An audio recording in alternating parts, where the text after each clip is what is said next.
Hold on to your mug. We're in for a wild night.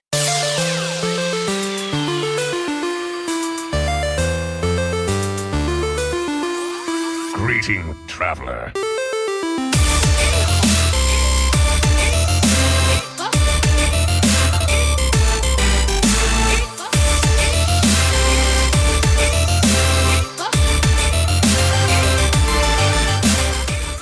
Welcome everybody to part 2 of our Darkmoon Faire set review.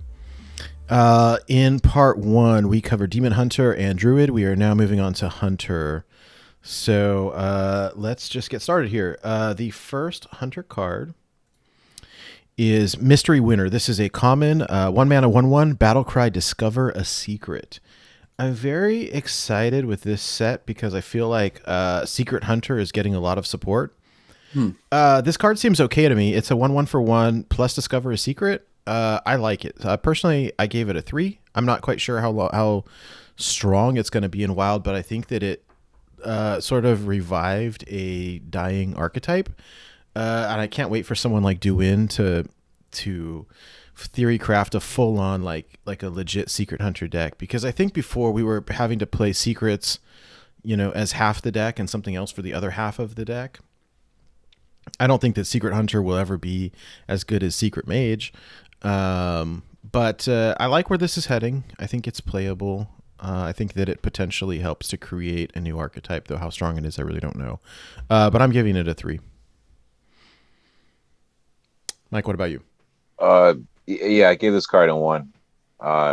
Hunter is a tier 4 class / deck in Wild. You're not wrong. Well, you put this in. Yeah. You put this in Reno. You put this in Secret Hunter. All right. Battlecry, discover a secret. Find a secret. So I'll just keep it real because I know we have players of every level listening. So you play this, and then your opponent plays Gibber, and then they play Coin, and then a Gibber, and then they play more spells, and they got this huge board. And now your turn 2 is Hunter. Like, what do you do against a gigantic board? Like, this card, all these Hunter cards, honestly, this will be the longest I speak, and I'm just going to rate them all very low because it's Hunter. Okay. I'm right there with Mike. I gave this a 1 also. It's Wild. There's some crazy turn 1s out there, like whether you're playing like Aggro Druid or anything with pirates, like Kingsbane or Odd Rogue or just Pirate Warrior in general. This is, to me, it's like the shameful putting your patches on the board turn 1. Like, it's a 1 mana 1/1. So I feel like it's not good enough. And if it casts the secret, yeah. If it casts a secret or made it free, like Mage has 1 mana 2/1 where you can play the secret for free. So. So Mike, what you said is exactly what I was going to say. This card was on the precipice of being really strong. If after you discovered the secret, it played it. Yeah. But you still have to spend 2 more mana to actually play the secret. That would have been sweet. I would have been like, okay, like I'll play some more Hunter. Right? Yeah, so it's a 1, solid 1 for me. It's more secrets, which is nice. It's got a body attached to it, which is nice. Not good enough. Yeah. But yeah, I think I'd rather just put the secret that I actually want in my deck, which brings me to the flavor text, which is, but the mystery prize could be anything, even a boat. Even a boat. Even a boat. So yeah, this is a 1 for me too. That's pretty funny. Now, I mean, here's the other problem with it really is that, especially in Wild, right, is that the secret pool or the card pool in general is gigantic, but the secret pool is like, we're going to end up with a crappy secret and then it's going to feel bad. So I don't know. And you still have to play it. Can I change my score to a 2? I don't know. Okay. All right. Next up is Dancing Cobra. This is a 2 mana 1/5 beast. Corrupt, gain poisonous. So we saw Crypt play this in the reveal stream. I don't know. It's a 2-mana 1/5. I don't think you want to hold this in your hand. The poisonous, I don't know. This is an interesting card for me where I really want to discover this from Deathstalker Rexar. Yeah. And make a Zombiest with it. But like the card itself, I don't picture it being played in any meta deck. If it had Rush, then it'd be cool. Or Taunt, maybe, or something else. But I don't see what I would take out to stick this in. I just gave it a 1. Same. Gave it a 1. I also gave this a 1. I like to play on curve, and I can't play on curve. In standard, I feel like they'll be able to get away with it a little more, but I like that it has the beast tag. Yeah. Like got a big old butt. That's true. Like, that's cool, and people may have to run a couple things into this to get rid of it, but I don't know. It just seems slow and awkward. Don't like it 1. If it just had poisonous without the corrupt, it might be pretty good. I think that would be too good. Yeah, for me, this is a 1 as well, but the flavor text is a 5. Snakes are just tentacles with fangs. Okay.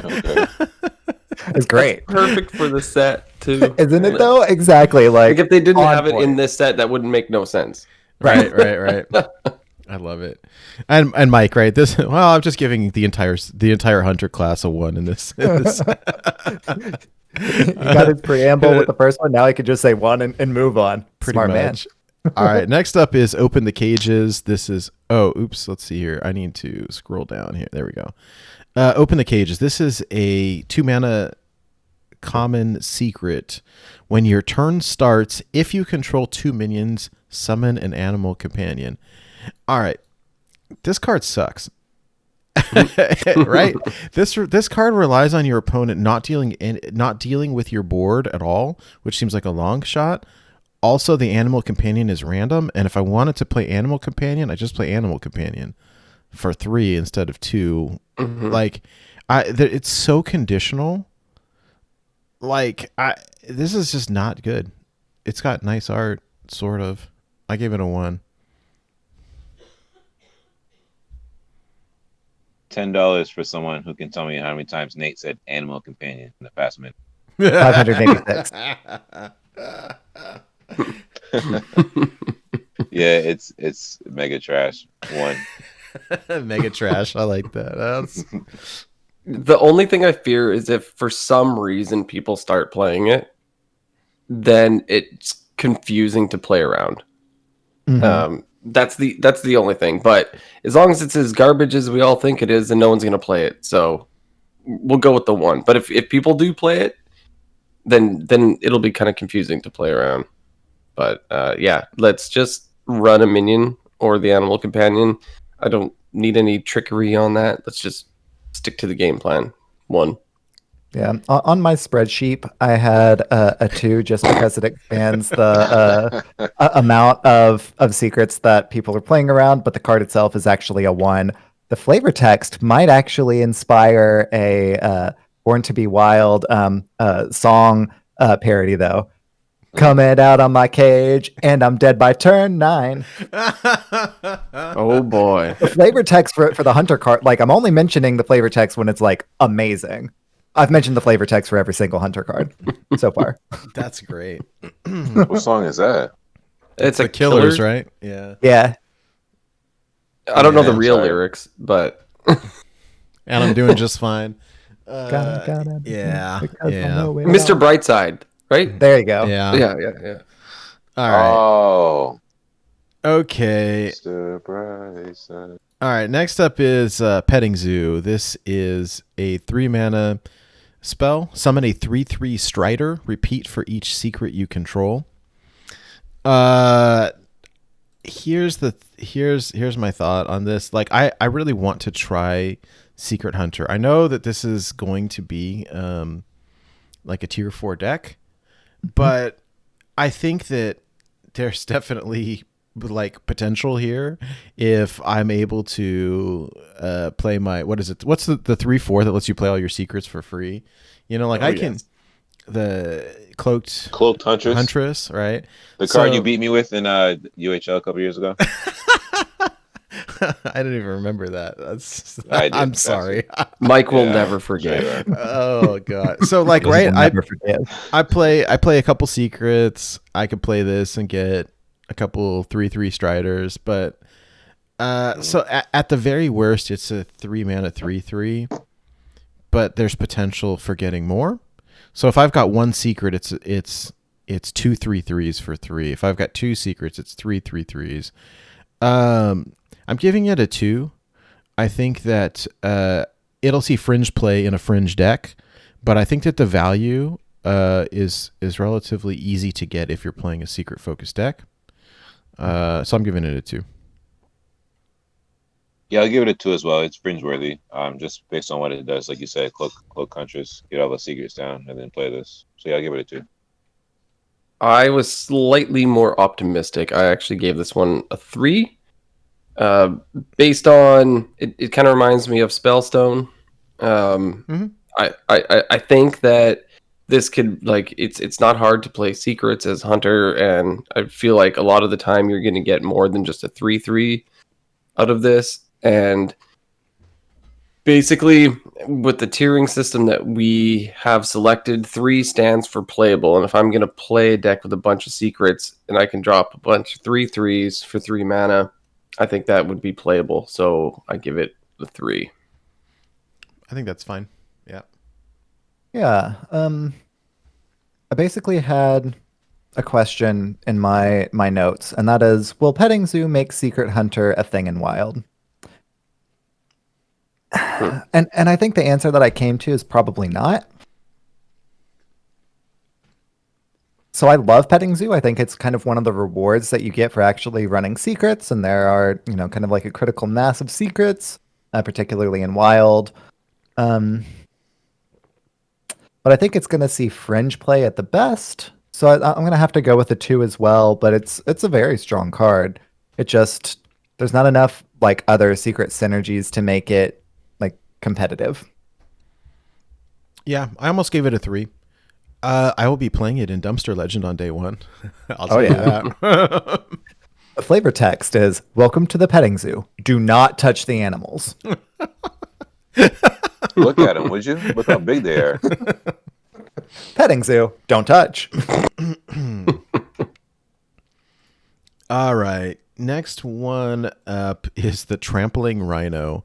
It's a 5-mana 5/5 beast with rush. After this attacks and kills a minion, excess damage hits the enemy hero. So this one checks the bingo card for stolen from another TCG. Yeah. Ding, ding, ding. All right. Bingo card! Exclamation bingo! Just kidding. We don't have that card. Right. If it only said, if it could remove all of that text and just say trample. I love it. I mean, they have no qualms about stealing the mechanic. They call it Trampling Rhino. Like it's an homage. Huge nod. Yeah. I really like this though. There's potential, right? If I draw this with like draw a beast, give it +2/+2, or anything that like buffs this at all. Getting this from Deathstalker Rexar is awesome.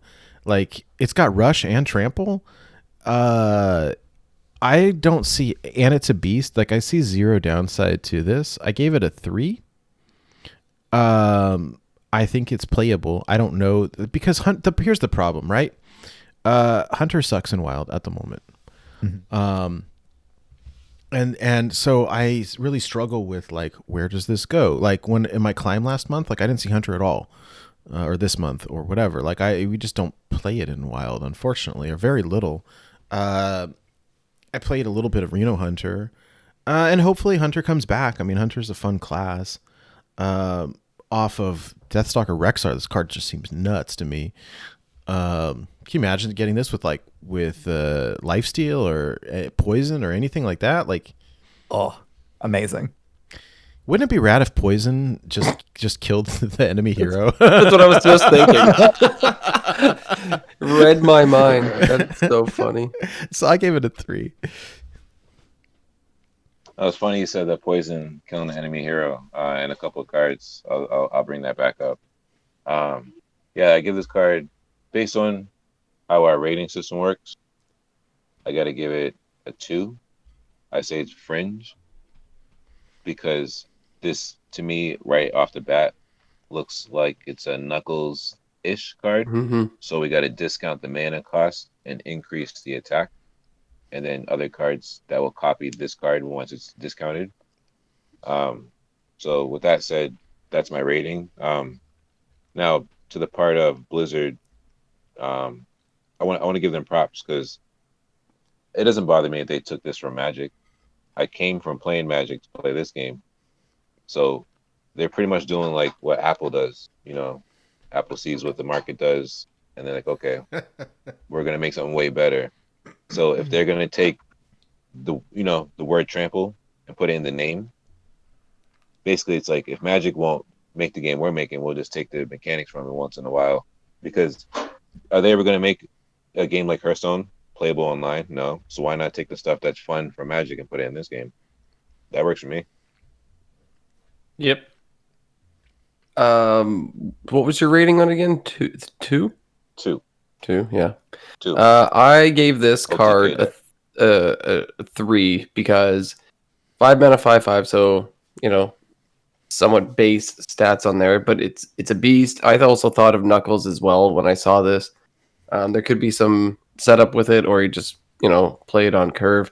I think it's in general just a very sound, good card.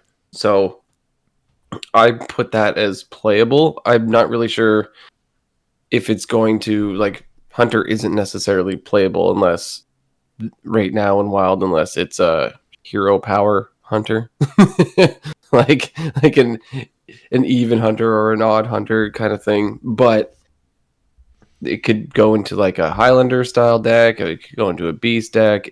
I think it's good. 3 might be kind of high. Oh, but it's a playable card, so I'm just gonna eat it and say 3. I feel like it's a bit of a 2, but it's a good card, so I want to give it 3. Yeah, I was initially thinking that this was a huge buff for Deathstalker Rexar, but then Salty McNulty in the chat mentioned that it won't be offered for Deathstalker Rexar because of the text. And out of dot cards confirms that because it's both has a keyword and text, and that's what kind of eliminates it. Wait, what? So at the very least, according to out of dot cards, this will not be in the Deathstalker Rexar pool. As such, I'm less excited about this one than I was before, just because, I mean, for me, this is a 2. I love the card. I think it's going to be super powerful and amazingly fun, particularly in Standard, where I have a lot of fun but not competitive Beast Hunter theory crafts. But I just don't know what I would want to play this in. Like the only things that I'd want to play it in are, like Beast Hunter, which is not going to be competitive whatsoever. Odd Hunter doesn't really want to run it. It's, not quite powerful enough. I hate that it's a 2 because it's a really cool mechanic and a really fun card. But for Wild, this is unfortunately a 2 for me. Sad. Yeah. I don't get why it doesn't come off the hero. So because it has like text on top of a keyword is what out of cards is saying eliminates it, because the keyword, of course, of rush, but then the text of after this minion attacks, like having the 2 of those is kind of what eliminates that. It can't smash it together with a second minion and fit all the text on one card, I think. I mean, because they like to have the 4 lines. Well, so it's that, but it's also that the fact that it's got like the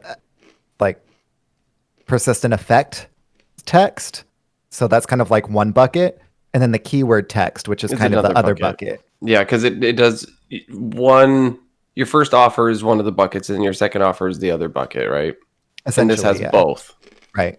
What if you picked a vanilla card first? Then could you get it in the second bucket? Supposedly no, but I don't know for sure. And So out right of now, cards, there's no minions in the pool that have a keyword and a description afterwards. There's no minions right now. Right. And two, they even said back in the day that they would eliminate things that would make it kind of like either conditional or too strong or too weak or something like that. For example, King of Beasts is not in the Deathstalker Rexar pool, even though it doesn't even meet those qualifications. I'm not sure why that one was discounted from the pool, but it is.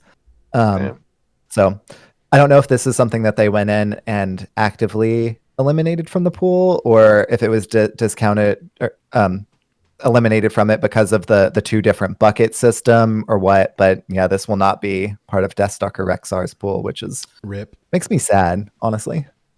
Yo, can I pull a Nate? Do we get like 3 lifelines on the show? Can you change your score now? Yep. Yeah, for sure, dude. 1. Sad. 1. Yep. Sad. All right. Has been modified. All right. Next card up is the Darkmoon Tonk. Death Rattle. It's a 7 mana 8/5 mech with Death Rattle. Fire 4 missiles at random enemies that deal 2 damage each. I don't know who I was playing with the other day. It was Blue Train, I think. That said there's always some dude that he runs into in casual who is always playing Mech Hunter, and like having this with with Magnetic, or having this with Rush, or having this with Poisonous would be really crazy. Having the card that plays the Death Rattle from one of your mechs, like there's some potential for some shenanigans here. I think that this is probably a lot better in Standard. Mm. I really want to like it. I think that someone like Duin will do something crazy with it, although I don't think that it ever really becomes meta. Although that being said, when it is played, it's a big threat, right? It's a 7 mana 8/5 with a Death Rattle that does an additional 8 damage. Having this off of like what is it, 9 lives or something that will trigger the Death Rattle, or something like that. Like there's some potential here, but I think it's fringe. Again, like we've all said, like Hunter kind of sucks in Wild, unfortunately, and so I give it a 2. I still think that the card itself is a threat, and I could see pairing something. There's an old card, I can't think of the name off the top of my head, and I didn't look it up, but it was something that it's the one that shoots little 1/1 missiles at the end of each turn. And when you gave that thing Poisonous, it was like a board clear every turn. The Magnetic guy that did that, right? Yeah. So, I mean, there's there's potential for shenanigans here. The Death Rattle is pretty strong when it actually launches. Although at 7, this card is kind of hard to play. I give it a 2. A 5 for flavor. And Missile Launcher is the one you were looking for earlier. That does the one. See, that's what I thought Auto-concede it was, from chat, but got it for us. that just sounded too plain, like it wasn't it. What do you think, Mike? This is a 1. Go ahead, Hydra. I gave it a 2 just because of the fact that it could be fun on some weird fringe deck that somebody like Duin is playing. So that categorizes it for me as fringe. So it's a 2. It's a cool card. It looks like it's fun. I'm not putting it in as playable or competitive whatsoever.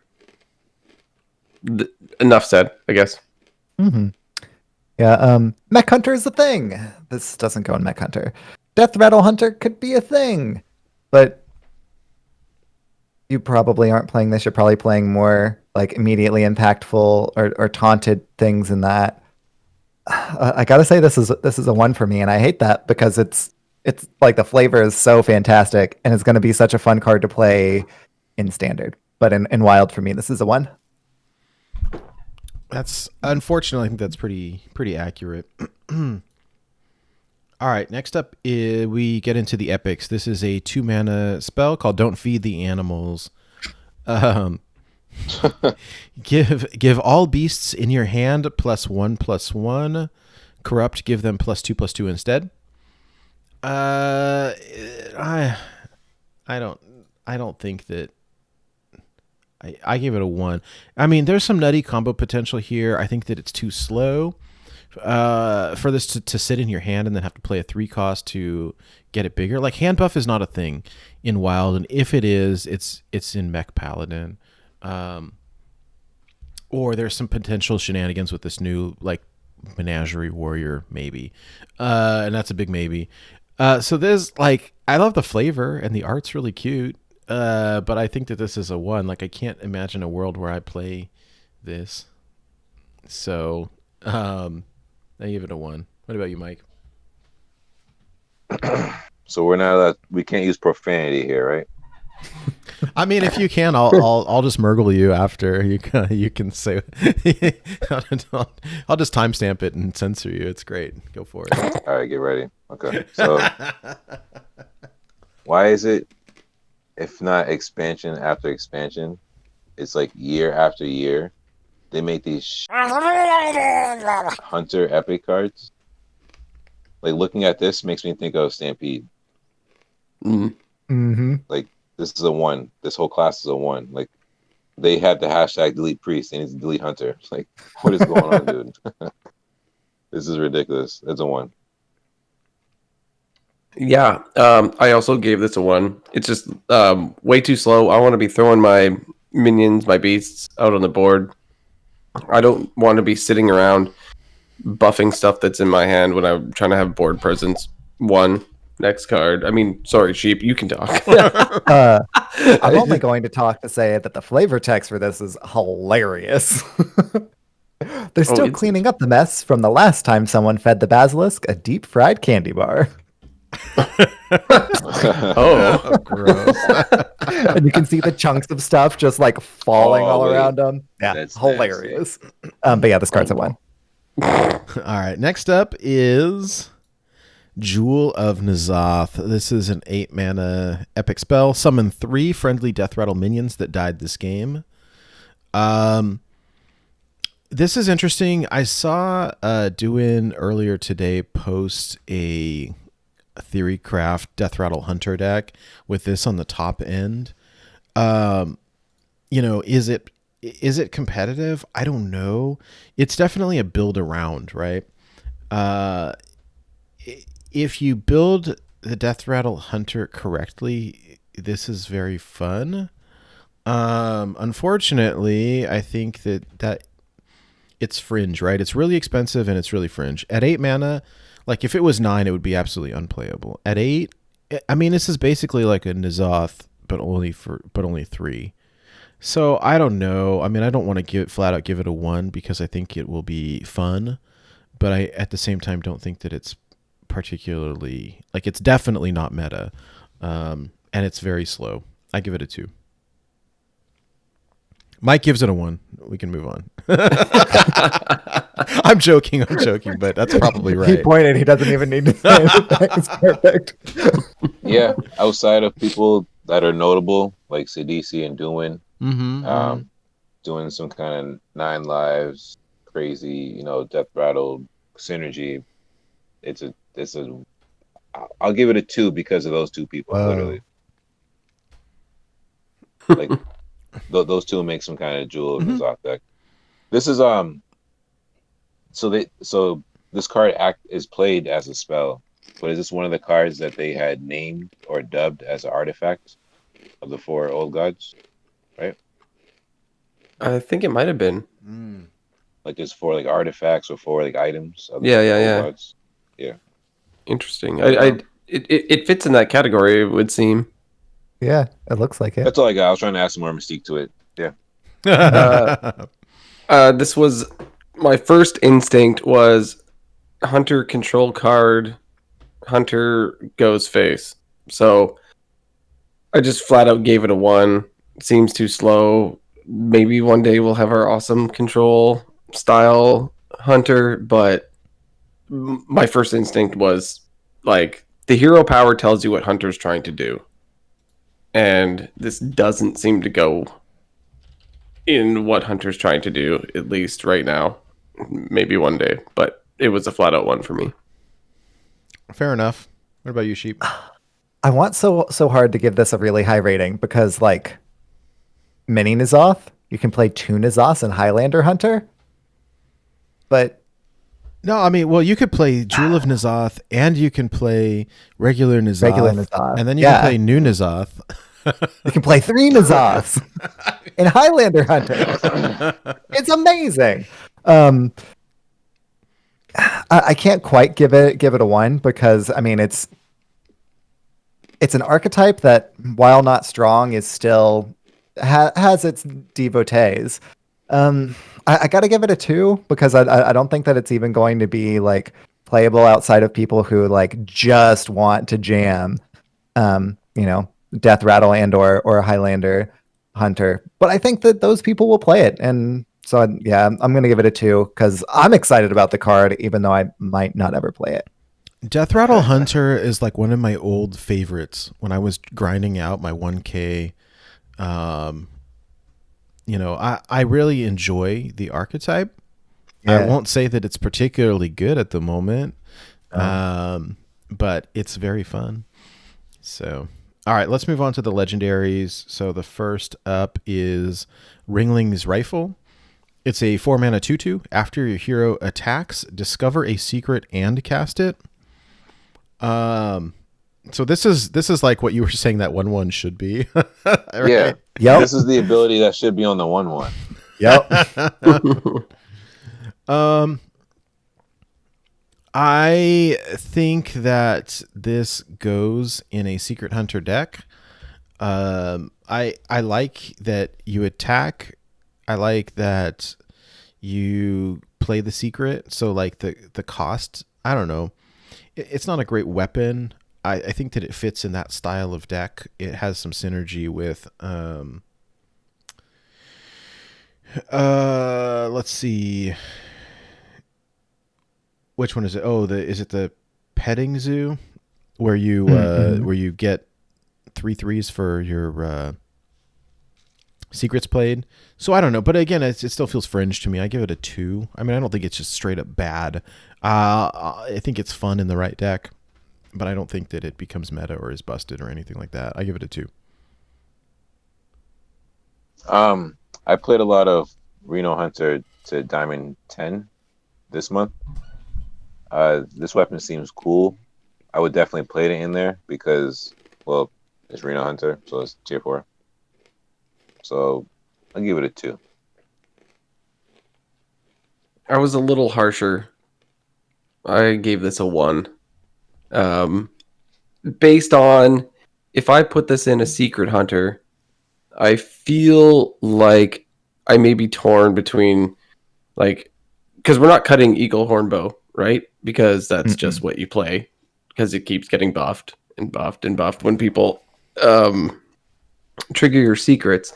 So this costs more than Eagle Hornbow. So what do you play this first so you can get a bunch of secrets out there, and then you play your Eagle Hornbow like off curve? Like, I don't know. It just seems awkward to me to be in that deck. So I personally don't like it.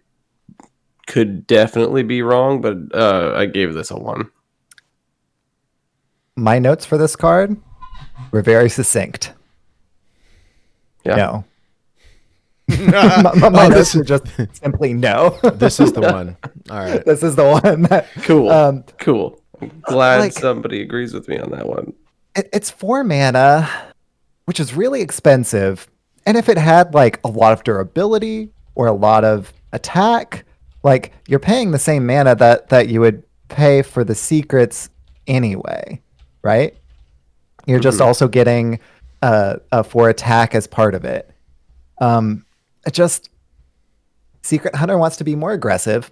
This costs a lot.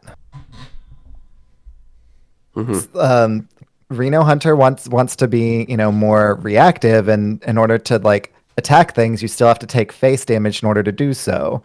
I don't know where this really sees a home, but the flavor text is amazing. It says this rifle needs a muzzle for its muzzle. That's actually pretty good. That's really clever.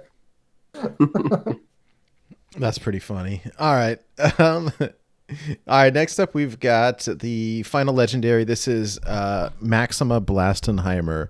This is a 6-mana 4/4 battlecry. Summon a minion from your deck. It attacks the enemy hero, then dies. So this goes in your Death Rattle deck potentially. Like this couples well with the Tonk. So potentially, you hit them for, what is it, 8 damage or 7 damage or whatever it is, and then all the Death Rattle triggers. I think that this could find a place in a Death Rattle deck. I think that it could find a place in a Highlander deck. This with Bran seems really cool. I'm not, like, the idea of it dying at the end of the turn kind of sucks a lot. I really want to like it. I think that it's like, this is a build around card. But I really like it in the right deck. Before you make an assessment, if you're running Bran with this and you haven't drawn Bran yet, Yeah, you you're just gonna could pull pull Bran. from your deck, so that may not be advantageous. You'd have to play Bran first. Yeah. Yeah. Yeah, no, that'd be bad. I feel like we'd have to shuffle something back in your deck Well, to know what you're pulling. it's definitely a build around, right? Definitely build and I around. think that it'll be better in standard where you're going to Yeah. play the Tonks. I'm giving it a 2 because I think it's fringe. Like, it's definitely, there's some fun things that you can do with it. I just like, there's so much potential for it to pull. Like, this is going to pull your N'Zoth. This is going to pull your something that you don't want it to, and that's bad. I'll give it a 2.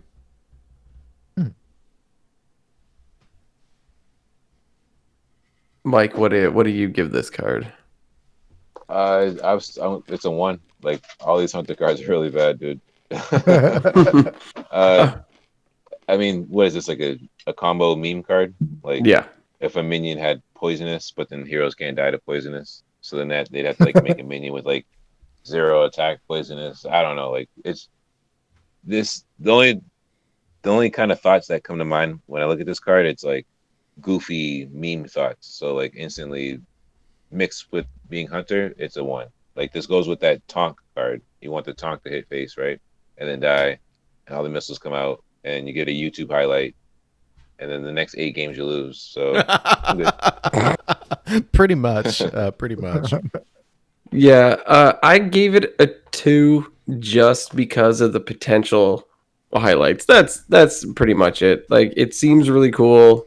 There's going to be some funny things you can do with it. It is not going to be meta whatsoever. I don't think it's a playable meta card. It's not slotting into any sort of deck at all that exists. I fear playing this in a Highlander deck.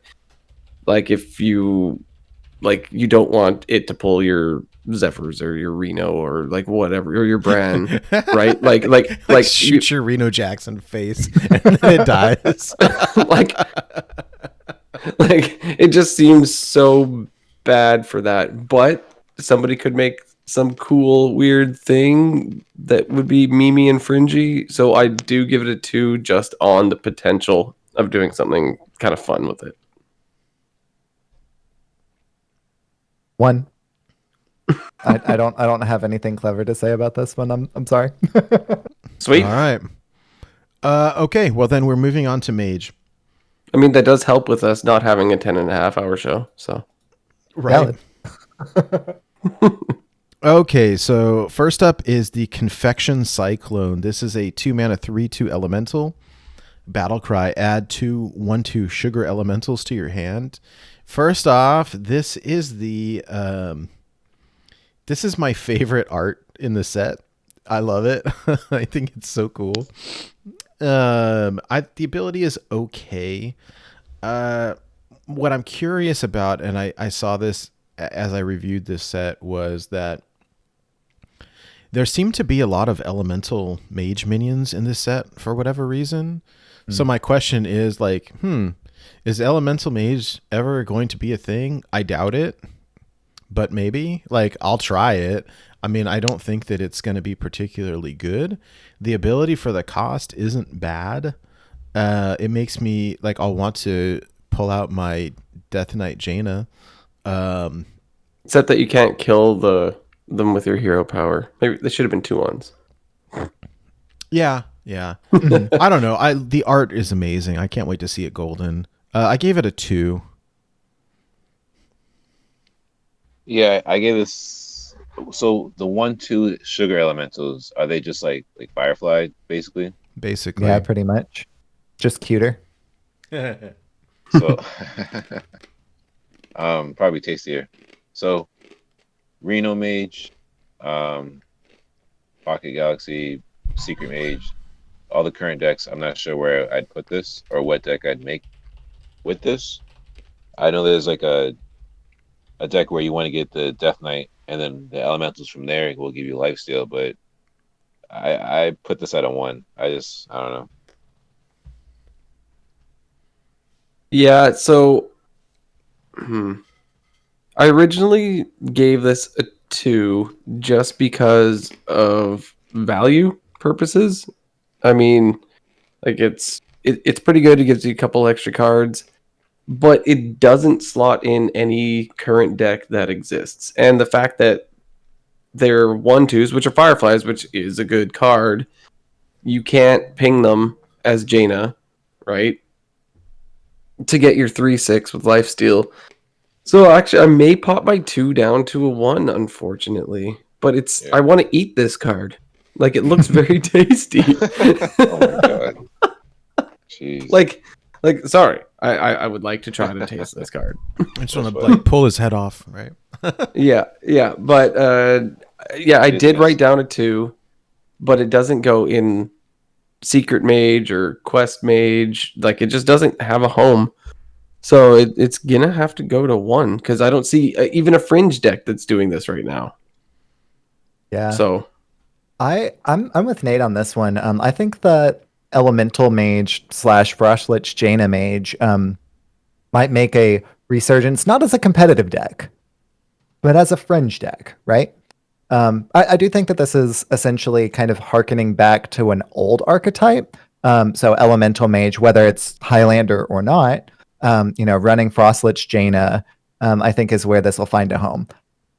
That's not going to be a competitive deck, but it will be fringe. So I'm going with the 2 on this one just because it. And a lot of these elementals, I'm going with the 2 because of that exact reason. Because I think that this will kind of bring that kind of resurgent deck back for like fun and meme purposes, not for competitive purposes. Yeah, I tend to agree with you. It looks like they were trying to maybe bring that back. I don't know. So whatever. Let's move on. The next card up is Game Master. This is a common minion. It's a 2-mana 2/3. The first secret you play each turn costs 1. So Secret Mage is getting more support in this set. I don't know if this goes in a normal Secret Mage package, but I could definitely see this going in a Reno Secret Mage. The mana reduction seems really nice. I think that I don't know. I actually think that this is potentially competitive. I'm giving it a 3 because I don't know that it's good enough to be in competitive like ladder Secret Mage. I think there's enough support now. Like people were playing Reno Secret Mage before. Now that there's even more cards, I can see it being a deck like for real. It's not tier 1, but I could see it being tier 2, tier 3. I'm giving this a 3. I think it's actually pretty good. All right, so looking at this card, I still want to play Kieran Tour. I'd rather play the Secret for 0. Yeah. I'd rather have some turns where I can play Kieran Tour plus Flak Mage and then play Secret, generate that 2 damage off of the Flak Mage. So I agree with Nate. This can go on like maybe like a Reno deck. Maybe in that first 2 weeks to experiment. But like I'd rather my secrets cost 0 than 1. So I might just give this like a 2, just to be nice. Okay. I was a little I wasn't as optimistic as you guys. I flat out gave it a 1. 0 cost secrets are better than 1 cost secrets is how I saw it. Yeah. And I mean, 1 cost secrets are great, I guess, but when they can cost 0, I think I'm gonna go with that. Yes, this can, if this sticks around, no one's gonna let this live. Like, No. it's not gonna stick around unless they have like a horrible draw. So I gave it a 1. I mean, it's a cool looking card, but for Wild, I don't think, unless they're trying to recreate this in Standard, but I don't think it'll be run in any sort of a meta deck, and people may try it for a bit, but I think it'll fall out. So I give it a 1. Yeah, this is definitely a standard card, right? This is trying to make Secret Mage an archetype in standard for sure.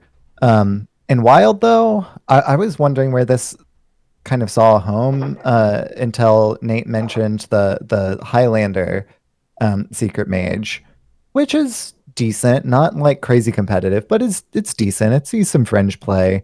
I think that's the only place that this is going to see play in Wild is that Highlander one, and really that list is tight enough that it might not even make the cut there. All right, I have to wait a minute. It does have a soft taunt, but at the same time, being a 2-mana 2/3, it's gonna die to pretty much anything that's on board. If this was a 1-mana 1/3 with the same effect, I might be singing a different tune. But as it is, if you're trying to get value from it, you have to play it on turn 3. So basically, you just get like a free 2/3 whenever you're playing it. And like Mike said, I'd rather get a Kirin Mage, right? So if this was 1 mana, then on turn 2, on my 2-mana turn, then I could play a 1/3 if this was 1/3 at 1 mana and a secret, and then I'm cheating out secrets early, and that would be good. But this doesn't help me cheat secrets out early. So yeah, I've debated between a 1 and a 3 and a 1, and I'm gonna go with a 2 because I can see some edge play for a Highlander variant, but it's definitely edge play. Yeah, I think you hit the nail on the head with this is intended for standard Secret Mage, where like they couldn't play, or I don't think they would print another Kirin Tor for standard. Like it's playing stuff for 0 is very good. Playing stuff for 1 is good, but not as good. And we're just, I agree with you. So I don't, like you said, with the Reno Secret Mage, like I just saw somebody hit legend with it. But that being said, like there's not a lot of room in those lists to begin with. And so you have to think like, okay, what would I cut to put this? So we'll see. A collective 2 is probably accurate. Yeah. The standard Secret Mage will probably still run Kirin Mage too. They just won't have the Cabal Lackey because Kirin Mage itself is classic. Oh, is it classic? Okay. Mm-hmm. Yeah. No, that makes sense. I mean, you think about your current Secret Mage, right? And my 2-drop is either a Mad Scientist or the 2-mana 2/3 that draws a secret. Both are so much better. Yeah. So I'd rather draw a secret than have the ability to play 1 for 1. Like you don't tempo this out, right? Unless you're on 3 mana and you have a secret. Like you want to. And if you're trying to play the value game as Secret Mage, then you're doing it wrong. Yeah. Like your value is the secrets themselves, and your value is being able to get more tempo out by playing the Kirin Mage, or getting to play a secret from your deck. So yeah. All right. Let's move on then. The next one up is Firework Elemental. This is a 5-mana 3/5 elemental with a battle cry. Deal 3 damage to a minion. Corrupt, deal 12 damage instead. That is a lot of damage to a minion. It's a shame that it doesn't go face. Thank you. It's basically an upgraded Fire Plume Phoenix, right? That was a 4-mana 3/4, I don't know, that did 3 damage. 3/3. And I mean the stats are okay at 3/5 with the elemental tag. I don't know how easy it is to corrupt. Like, do we put this in Reno Mage? The only reason I would even consider it is because the 12 damage is a clear on, like, they play a giant minion, and I can clear it with this. I think that, like, I'm teetering between a 1 and a 2. I'll be honest. The elemental tag, I think, brought it up for me because hypothetically, this is not going to happen, but hypothetically, your like elemental mage is a thing. I could see this going in as a board or as a like spot removal. If it was face, it would be rad. If it was face, that would be so good. Like, but it's a minion, so I don't know. The interesting thing, so here's a question for you guys. If I play Frostlich Jaina and then this thing does 3 damage, is that lifesteal damage? If it does, yes. Or deal 12 with lifesteal seems pretty good to me. Yep. So I'm giving this a 2 because I think it will see fringe play in the right deck, which will not be a meta deck. But I like the idea of it potentially. Like, this goes from like I'm about to die to now I've got an extra 12 health and I just killed your giant threat. Again, I think it's pretty fringe, so I'll leave it at a 2. Yeah, I want to give it a 1. I feel like in a lot of different ways the ball is dropped here. Not it's not the end of the world, but like in a fun way. Like, just hear me out. So Firework Elemental, right? Like, real quick, Sheep. What's the flavor text on this? The brightest spark can still go dark. And it went dark on this card. Yes. Yeah. So like, see, right? So they could have made it where, because to me, like, all right, 5 mana, 3 attack, that's pathetic. Like, deal 3 damage, that's not a lot, because there are minions with 4 health I want to kill. And then to corrupt it, you gotta play something with 6 or higher, or if you play Evocation, what is it? What's the 0 mana card? Something Evocation, Elemental Evocation. Yeah. To reduce the cost of this, and then you could manipulate it where you can play something else that's higher cost and then have this cheaper. But the deal 12 part, if it like hit adjacent minions, I would rate it higher. If it had like that face, spillover damage or something. Yeah, like combustion. Yeah. Like, it's a firework, right? So like they just missed the ball here. That flavor would be cool. Yeah, it's a 1. It's a 1. All right. I gave it a 2, mostly because of, while it doesn't have a home, I think that it can be super powerful after the Frostlich Jaina play.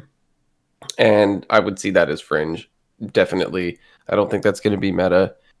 You would have to definitely, if you were going to have a Highlander style mage, it would have to have an elemental package in there.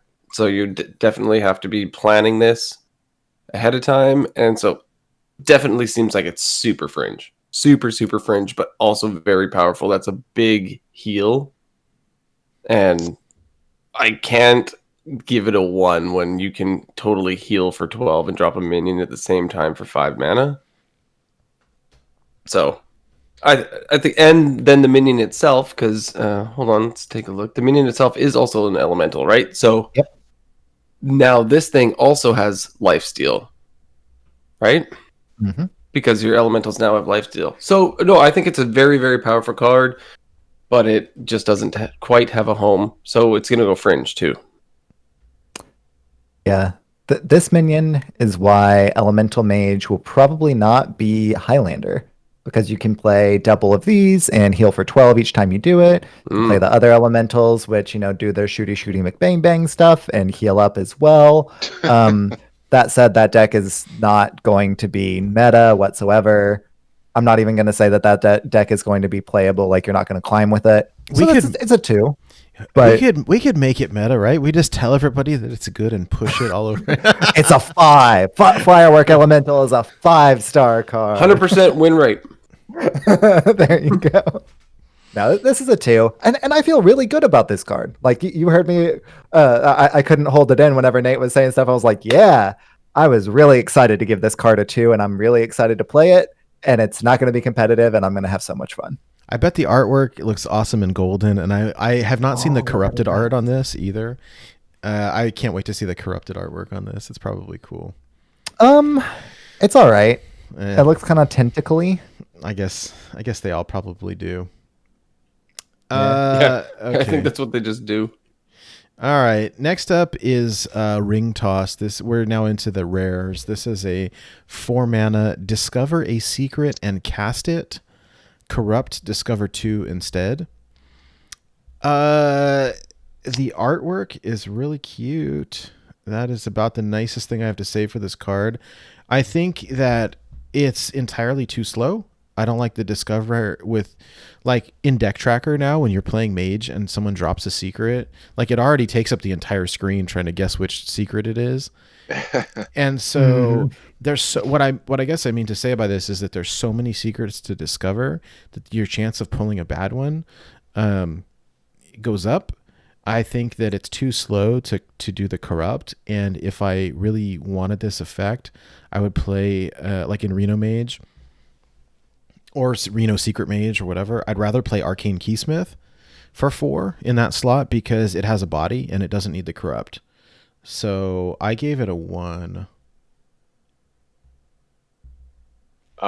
Actually, for me, I played a bunch of duels last night, and I just so happened to come across some new mage cards, so it may have altered my decision here. Sorry.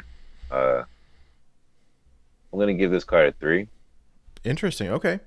Whoa. So here's where I'm coming from. Yeah. So in my duels experience, I was able to get this down to a 3 because of Sorcerer's Apprentice, but that got me thinking about Primordial Glyph. If you find this off of that, it's discounted, and then the secrets that you could find within it.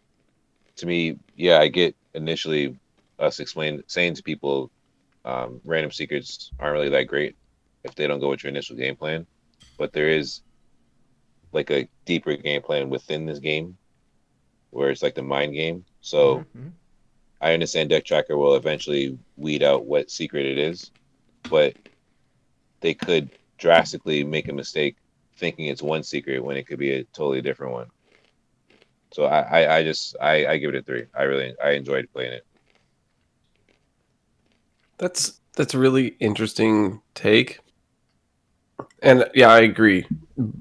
Except for the rating. I don't know, man. It just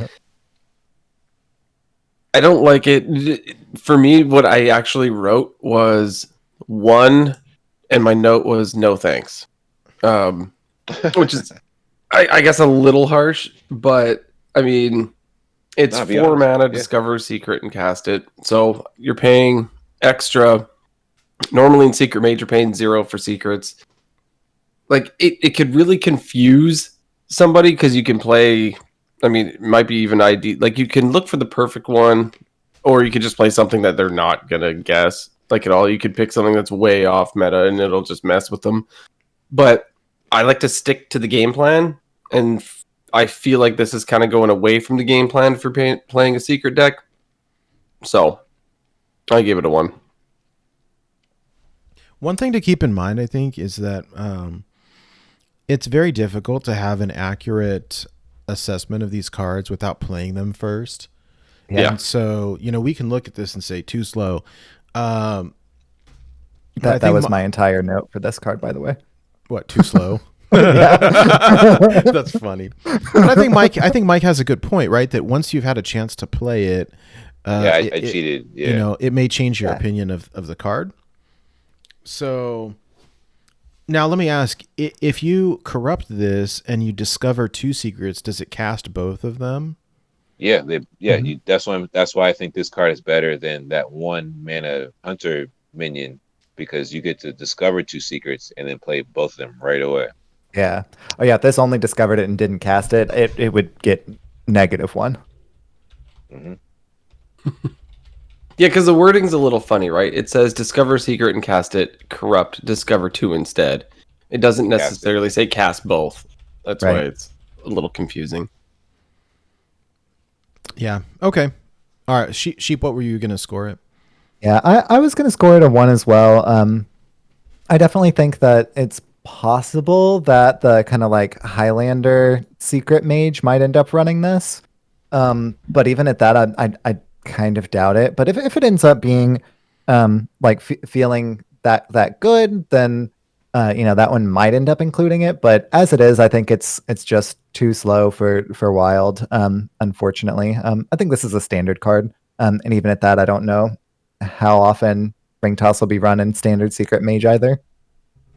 So one cost for me, or one rating 1 for me. The flavor text though is, if you liked it, then you should have put a ring on it. Oh wow, Oh Wow. boy. Wow. It's great.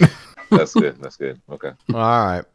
Next up is Mask of Cthulhu. This is a 7 mana rare spell. Deal 10 damage, randomly split among all enemies.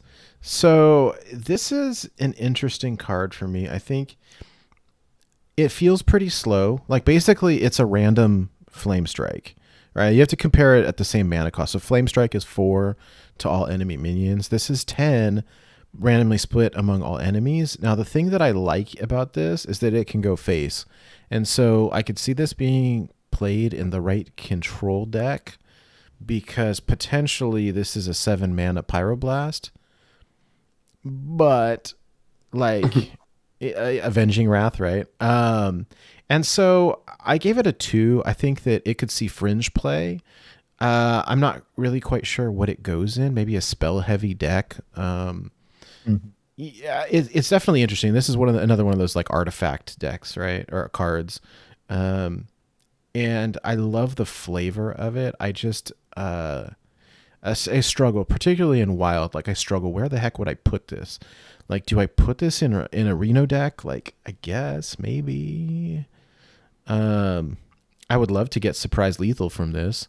Like, if I could discover this off of something, that would be cool. Yeah. If I get it off, like Holy Elvis in chat saying, if I get this off of Puzzle Box, that's awesome. Oh yeah. But I like, or if I get this off of Glyph or something, right? But do I intentionally put this in? I'm not sure. Like I could be swayed. I'm scoring this as a 2, but like I could see it being decent. What do you guys think? I'm rating this a 1. I like this. Looks like the spell you can get off of Rafam, the 10 mana one. Mm-hmm. Yeah. Clock of Doom, ticking Doom. What? Oh, okay. Clock of Destruction. I forget, but it's like deal Mike's 10. flexing on us. I have no clue what it's called, but I know what you're talking about. I don't either. Yeah. I can't remember last time I Oh. played Rafam. Well, yeah, you can pick a spell off of Rafam, and then it's like a 10 mana spell. It's the same effect right here. This is just 3 mana cheaper, and I think that card is bad. So this one to me is really bad, just as bad. I give it a 1. Okay, I gave it a 2 only because, kind of like with what Nate's saying, I don't know if I would put this in my deck, but I feel like if I get it, it could definitely do some damage when I need it to. There's also a potential, if we're going to be memeing around and people are going to be playing the legendary that we'll talk about a little bit later, where you could get this for 4 mana instead. So yeah, I don't know. I feel like it'll be fun. It'll be definitely way fringe, but it's not good. I don't think it's that good. So that just almost makes me want to give it a 1. But It's not too late. yeah, I know. Okay, well we'll go with the 1 because I do think it's fun. I think it's kind of unplayable. But if you kind of get it off of random things, then it's okay. So I guess that makes it unplayable, as in you can't put it in your deck. Oh, the timepiece of horror. There you go. Mike got it. Yeah. All right. So my notes pretty much exactly mirror what Nate was saying. Interesting. I like it, but honestly, what deck would ever run it? Yeah. Like, I want to give this card both a 1 and a 3. So because of all of that, I'm giving it a 2 because I think it's a strong card, but I just don't know where it's gonna find a home. If it couldn't go face, I would give it a 1. Oh, hard agree. So I mean, I guess that's such a good point that it can go face. I think I'm really happy that our average is 1.5 because I think that's where it belongs, right? Like I think 1.5, like unplayable because there's not a place for it, but maybe like Chad is saying, big spell mage, maybe that comes back, with Frostlich Jaina and all of our elementals, maybe there's some, big spell mage possibilities there. Maybe that's the home that it has. But yeah, unfortunately, I just don't see a really good home for it. So I'll go with 2. I feel pretty okay about that too. Yeah. All right. Let's see. Next one up is the Grand Finale. This is an 8 mana rare spell. Summon an 8/8 elemental. Repeat for each elemental you played last turn. This is honestly like this is probably a 1. I gave it a 2. I just put my notes say elemental mage incoming. LOL. Maybe some wombo combo potential, although it's awfully slow, so I'm not really sure here. I think it's fringe, but not unplayable. I don't think that it's unplayable is why I did not give it a 1. So here's the thought. If I'm playing this fringe elemental mage deck, right, which is fringe to begin with, and I'm dropping things that create little tokens, like little 1/1s and 1/2s and whatever, like this potentially sets up an entire board of 8/8s. Oh, I thought you were gonna say grand finale. Oh, I thought you were about to drop it. Yeah, I should have. But yeah, I know Mike's saying in chat, bad cards are tough to defend. Yeah, pretty much. This is like a solid 1.5. I'm giving it a 2, but it's probably a 1 in disguise. I think I scored it too high at a 2, but I'll stay with that. It was getting tough for me to keep such an iron fist judging all these cards. So this one caught me. So I want to see this highlight on YouTube or someone's Twitch clip of like all the 8/8s coming out. And I'm really hoping like the animation on this card has a lot of fireworks. Like I hope it's going crazy. I hope it's more expressive than the Uther OTK. Yeah. Because to this day, that is still like anticlimactic and sad. Anyway, give this card a 2 because I want to see some fireworks. I hope it's a bang. That would be nice. I also gave this a 2. I don't know if anybody's actually gonna legitimately be able to pull off some OTK with this or not. I feel like Quest Mage does fine on its own, sort of like the way it is, the way they get their 8/8s and everything. I mean, so you could play 2 8/8s for 0 mana, or you could play 2 8/8s for 8 mana. Yeah, like so, I think they're okay. So I'm gonna give it a 2 because somebody's gonna do something cool with it. So super fringe, but yeah. Sheep, what do you think? I'm also giving it a 2 for the same reason I'm giving all the other elemental cards a 2. I think that they're pushing elementals hard enough, and we actually have the benefit of having Frostlich Jaina to like actually incorporate a comeback mechanic, so that our board feeds our health, and our health lets us put more stuff on board to fight for board, and it's going to be a fringe deck, which is why I'm going for a 2. But this is another reason to play it, right? And another reason to not play it as a Highlander deck, because you want to have 2 of the Confection Cyclones so that you can throw down a ton of elementals all in one turn. You want to do a whole bunch of stuff like that. So it's a solid 2 for me.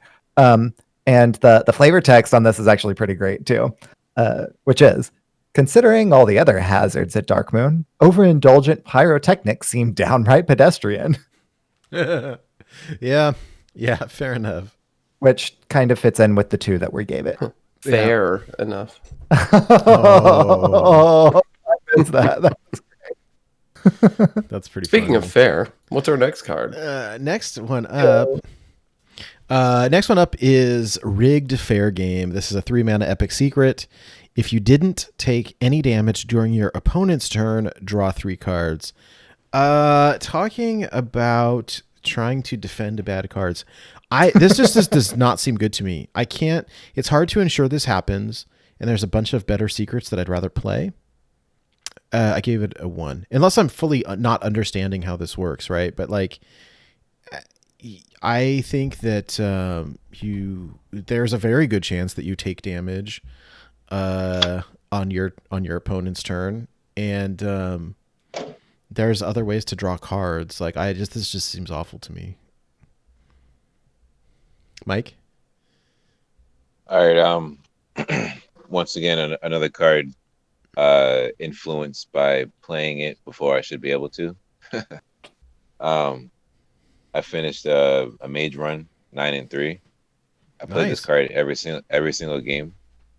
I discovered it off of what's her name? Wand Thief. Mm-hmm. Yeah, Wand Thief. It would show me this and like 2 other crappy mage cards. Even no matter what they were, I was still gonna pick the new one. So I picked this and got myself to a position where I could clear their board or just freeze whatever single minion they had there. And this card would just draw me 3 cards. Next turn, draw another card, and then I'm just reloaded and I'm just killing people. Like if I didn't play this card and I was coming in here, I would have gave this like a 1. But I'm coming in with like played information, so I'm giving it a 3. Like it is really good. I enjoyed it. Okay. I was thinking about this card, and initially it was a straight up 1 for me with not being proactive or anything like that in Secret Mage. The only thing that I could really think of is if the duplicate is relevant and in the meta. People, I gotta collect my thoughts here. Like the idea is people, I don't know if they're trying to clear your board, they want to get rid of cloud princes and stuff like that. Like if they're trying to get rid of your minions that you can keep, see, because if they kill your cloud prince and you got duplicated, I guess that's a bad thing anyway. I don't know. The only thing I could really think of is if they're really trying to keep those minions off the board, right, in your Secret Mage, that maybe you won't take any damage. But if this is a meta card, they're just gonna like ping your face or do whatever they can to make sure you take damage. So I think I'm gonna stick with the 1. Did a lot of thinking out loud there, but yeah, I was trying to convince myself to go up to a 2, but yeah, I just still don't think it's there. I mean, we got Aluneth to draw cards. Yeah. I think I'm good. Yeah. So for me, Rigged Fair Game is only good if you want a secret to stick around, so that you can do things like activate Cloud Prince or the one from One Night in Karazhan. Medivh Valet. Yeah. But we already have Ice Block for that, and Ice Block is better by a lot, significantly better. Like Secret Mage right now, like doesn't rely on Ice Block being a thing except for to stick around and activate stuff, right? Pretty much. I mean, I think the reason that Ice Block is good against the aggro decks, but I think the main reason for playing Ice Block is because it doesn't trigger, so that it allows you to play your cards that rely on the secret. Right? Exactly. And this is the only place that the only thing that really will, the only reason that you might play Rigged Fair Game, in my opinion. We immediately made fair puns, and the flavor text agrees with that and says what's fair is fair. One of the fairs is spelled Faire, like madness. That's funny. The Darkmoon Faire. So it's a 1 for me as well. This is what replaces Ice Block in Standard. Yeah. No, I mean this is how you straight up. Sorry. This is how you get the next card to trigger, right? This is what it. So yeah. Okay, so our next card up is Occult Conjurer. This is an epic 4-mana 4/4 Battlecry. If you control a secret, summon a copy of this. This card is freaking dope. I think that this is fantastic. I think that especially in Wild, this easily slots into my Secret Mage deck. I think it's very, very easy to get a 4-mana 8/8 essentially, or 2 4/4s. Very easy to make the ability trigger. After seeing in standard the one, I don't remember what the mana cost is, and I don't really play it, but it's this. I saw it in duels a lot. I think it's a 6-mana 6/6 that if you've got spell damage, summon a copy, and that's pretty good. And this is a 4-drop, and you get on turn 4 2 4/4s. I don't see how this is bad. I gave this a 4. I think that this sees meta play definitely. I don't think it's busted enough to get a 5, that the meta warps around this card, but I think that it very easily slots into Secret Mage, and I give it a 4. Yeah, same here. Not to be a broken record, but once again, another card that I have experience playing before I should. Cabal Lackey, Coin, Secret, and then play this turn 4. That's a lot of stats. And what secret am I talking about? Duplicate. So since we're at a fair, picture a circus, right? It's like a juggling act. This literally happened last night. They decided to kill the conjure, so I get 2 more off of that. Draw another duplicate, set up that, play another conjure, and it just keeps splitting. And I just keep getting these 4/4s, and I have Ice Block at some point, and I just play all of them, and it's got this giant board of 4/4s. And for whatever reason, they just didn't want to go face. They just kept trading, and it was a great time. So this card isn't meta defining, but it fits right into what's going on in the meta. It's like NBA ready out of high school. You know what I'm saying? So I know. Yeah, I would play it day 1. Golden Craft goes in Secret Mage. What are you cutting for this? That's my only question. I would cut, if I wanted to play 2 of this in my current Secret Mage, I would probably cut 1 Cabal Lackey and maybe cut 1 Curator. I don't know. I'm not sure. I like it better. Cabal Lackey right now seems like a 1-of to me, because I know a lot of people run 2, but top decking it late in the game sucks. I like this with Duplicate. I like Duplicate in Secret Mage, although we don't play it that much anymore because aggro is so rampant that you play more of the whatever it's called that does 3 damage to everything. Flame Ward, yeah. So I don't know, but I could see I love Duplicate with this. I love Duplicate with the 5/5. I love Duplicate with Cloud Prince. I love Duplicate with Medivh's Valet. So yeah, I don't know. This card is rad. I like it a lot. Mm-hmm. Yeah, I'm gonna also give this a 4. As soon as I saw it, I already just knew it was gonna be good. It's got to be slotted in for sure. It goes right in. It's gonna be played in the meta. I feel like we are gonna see it day 1. No matter what, everybody's gonna be trying it, and I don't think it'll disappear.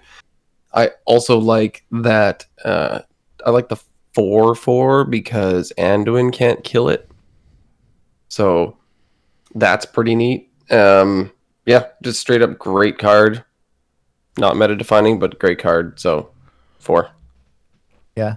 I completely agree on all counts. My inquiry about what we even cut is because I was looking at a list last night whenever I was trying to evaluate this card, and I was not sure what I cut.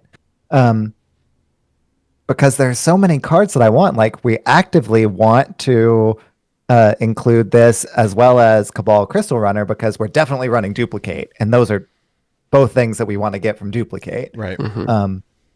So that's just what my question was about there, because this is easy 4-star card. There are 4 of us. We all gave it 4. It's a 4-mana 4/4. The stars align. Yes, it was fate. The stars aligned. That's why we all gave it 4 stars. All right. So now we are on to the legendary cards here. So first up, we have Deck of Lunacy. This is a 2-mana legendary spell. Transform spells in your deck into ones that cost 3 more. They keep their original cost. This is like straight up janky card, right? Where do you put this in? No minion mage. So here's my note here says this is great anti-bomb tech or anti-darkness tech. Like, someone shuffles a bunch of bombs in your deck. Boom, now they're not bombs anymore. Or someone plays the darkness and shuffles candles into your deck. You play this and now they're not candles anymore. But like I mean, you could probably still get duplicates. Yeah, no. I mean, but yeah. No, I know. But bombs are gone. Bombs are definitely gone. But bombs are gone.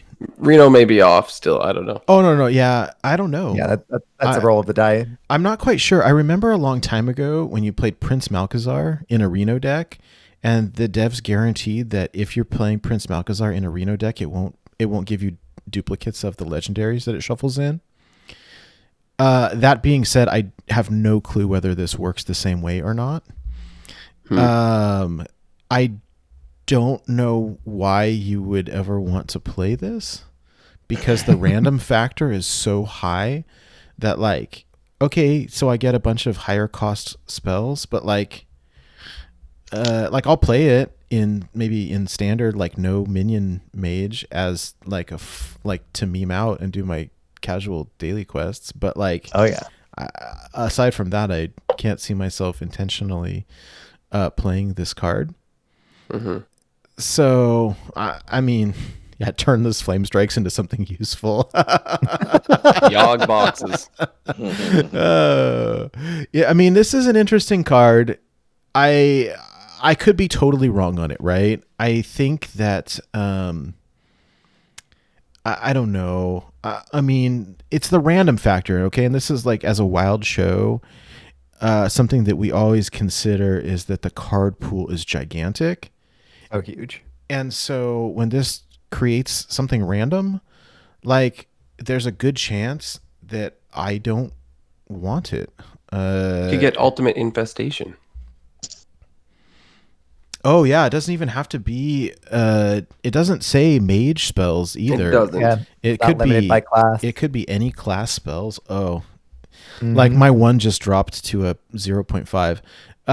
No, this is a 1 for me. This is a 1 for me. I mean, I do think that this is, there's some interesting side effects to playing this card, that you potentially shut off the bombs or the candles, but like, that's it for me. I think this is a no. Yeah. What do you think, Mike? Hey, could I request that Hydra goes next and I can go after him? Is that okay?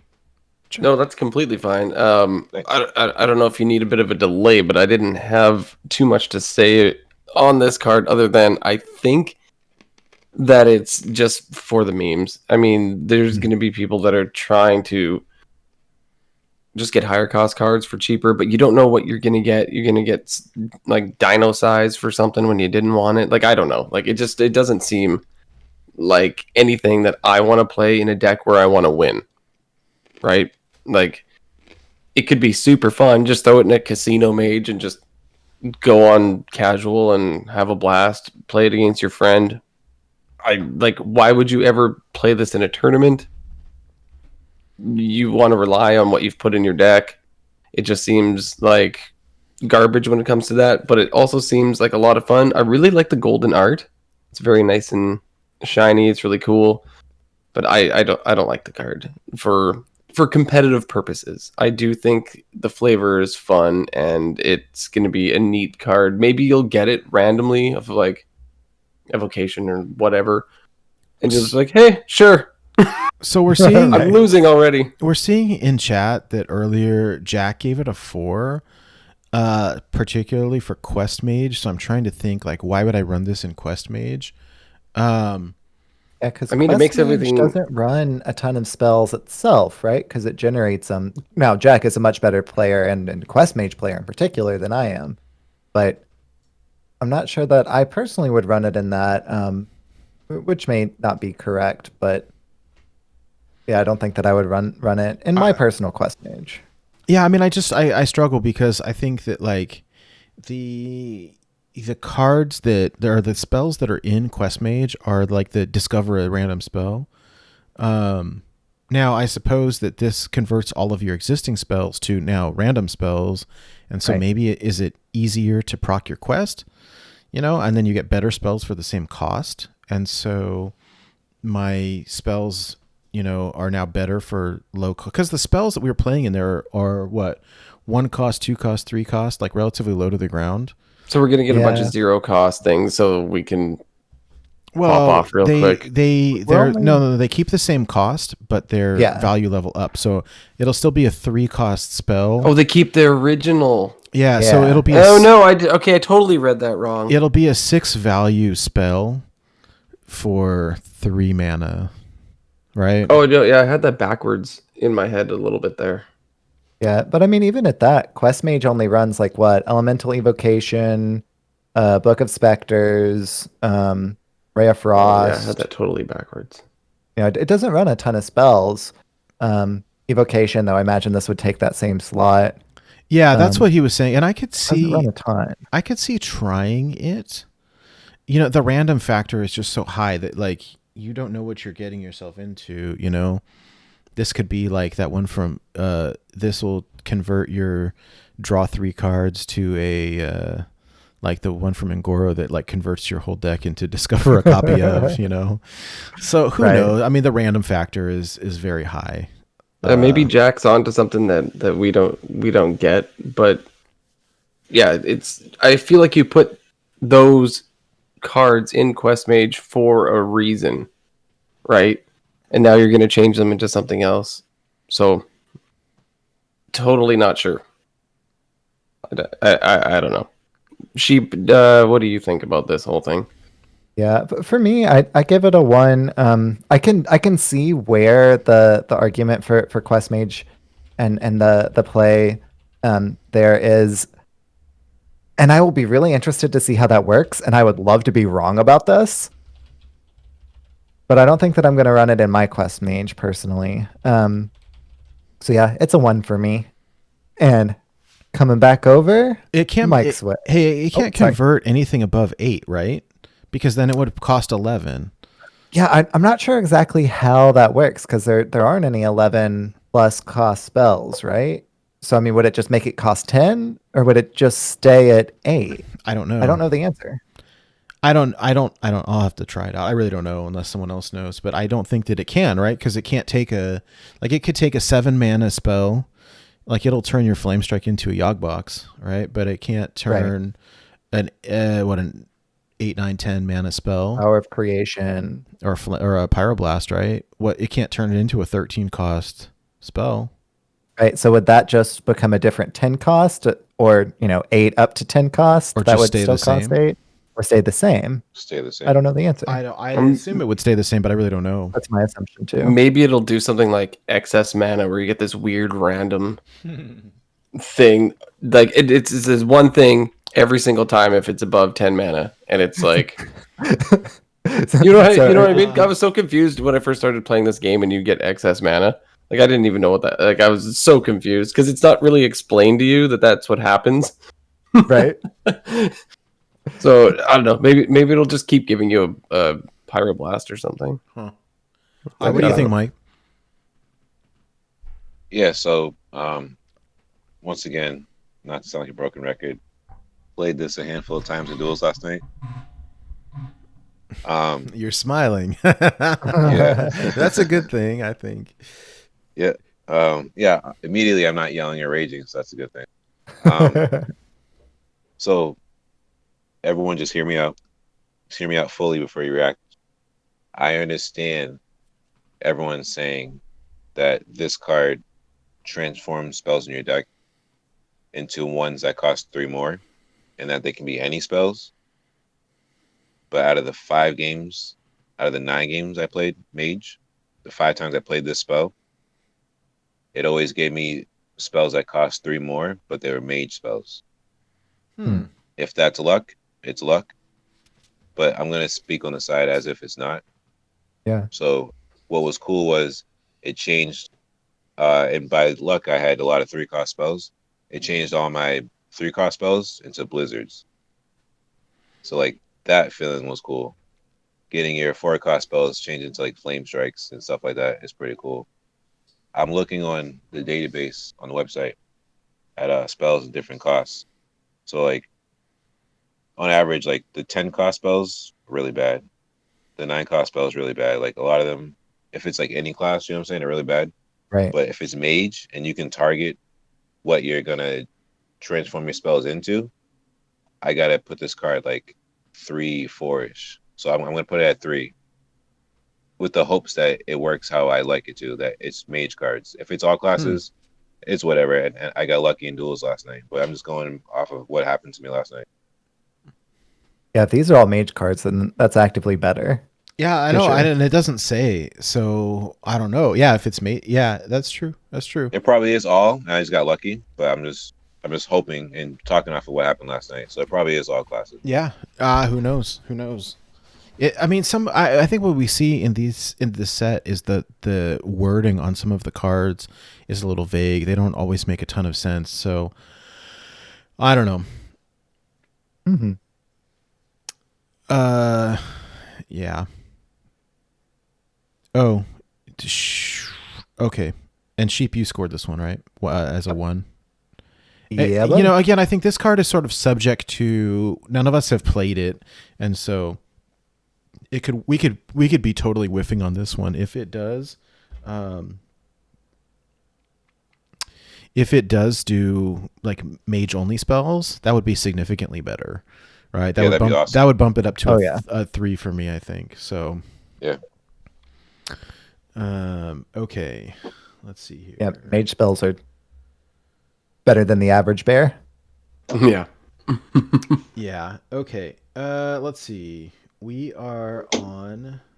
All right. Sorry about that. Let's see. Sage. On our last legendary minion for this class, this is Sage, Seer of Darkmoon. Yeah.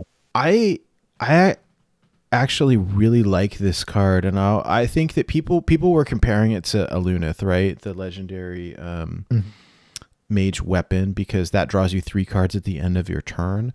I slowly started to see Reno Secret Mage popping up at the last in the last expansion for a little bit, and where that card, like I've won games against opponents who played Alunith, and you're like, oh sweet, like I could destroy the weapon, but I don't want to because they'll kill themselves with fatigue damage.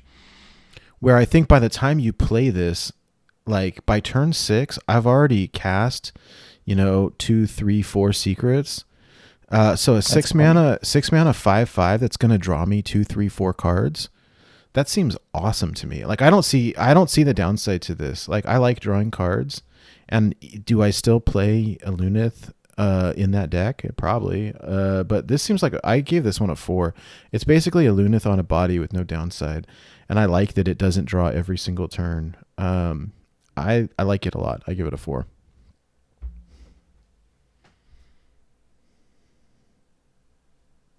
All right. Mike, what Finally, do you a think card about this card? that I didn't play.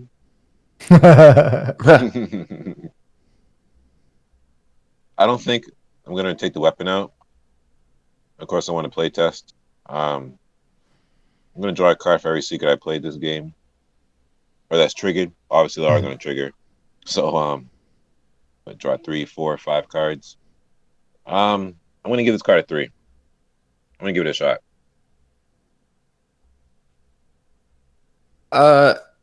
That's something worthy of noting, is that it's not for every secret that you've played. They have to have triggered, right? So if you just have your ice block sitting there, it's not gonna... that's true. That's true. Right? They have to have triggered.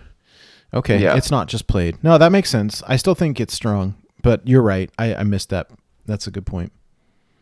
Yeah, so it's still a good draw engine. By the time you're dropping this, you have probably triggered a few secrets. You're definitely going to be drawing off of it. I don't think it's bad. I don't know if it would go in the regular, duplicates like Secret Mage, maybe in a Highlander one, possibly, because if you're playing Highlander, I don't like Aluneth sometimes can burn you a little bit there. Yeah. So Yeah. I may slot it in there. I don't think I would play it in regular Secret Mage. But if the both are kind of meta, then I guess I'm going to give it a 3. I'm not super amped on it for regular Secret Mage, though. Mhm. Based on the fact it's not played, it's triggered. And Aluneth, at that point, is kind of a better card. So I don't know if I have a definite slot for this. The line with regular Alaneth is like, if you know, like, you need these burn cards to get out. If your opponent can't heal, like, you just got to go for it, even if they can heal. I feel like this is like you said, a different type of build. You're not going to draw 3 cards every turn, drawing your whole deck to burn them out. So, to me, Reno's Secret Mage came out of nowhere, so I don't see why this deck can't come out of nowhere and be tried. So, I'm excited to see it. I think that this replaces a Luneth in standard Secret Mage. I think that this replaces Alaneth and Wild Secret Mage. Like, I think this is crazy strong. Here's why, right? So, for one, Secret Mage right now, you're paying 6 mana. You draw at the end of your turn. Mm-hmm. This you pay 6 mana, and you draw whenever you play it, because it's a battle cry. So, if I'm, at 9 mana, my hand is, started to wane. I can play this and play a secret. I can play this and play Karen Tort Mage and a secret, right? Like I can play more things. I'm not sacrificing tempo because it has a body. I'm not sacrificing the fact that I have to wait until my next turn to play the cards that I just drew. Like, this is really, really strong. Yeah, you don't get the persistent, you keep on drawing effect, but you're getting you're not getting a tempo loss. Yeah, no, but sometimes that's good, right? Right? Yeah. I mean, you get it immediately. That's amazing.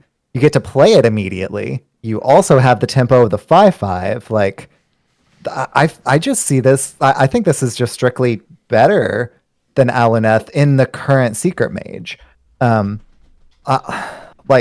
I had it written down as a 4, but I might even bump it up to a 5 because I think that this will just make Secret Mage significantly better. Significantly better. Take, do we have a button? Yeah, the first 5. Yeah, if Sheep's right on this and we're all wrong, that would be crazy. I gave it a 4. I do think that it's I guess you were up higher on it too. I think that this is quite strong. Yeah, I don't know. Yeah, it is only cards that triggered, secrets that triggered, right. Not that went, but it's in +1 because even if you played on 6 and you haven't played and none of your secrets have triggered, you still get a draw.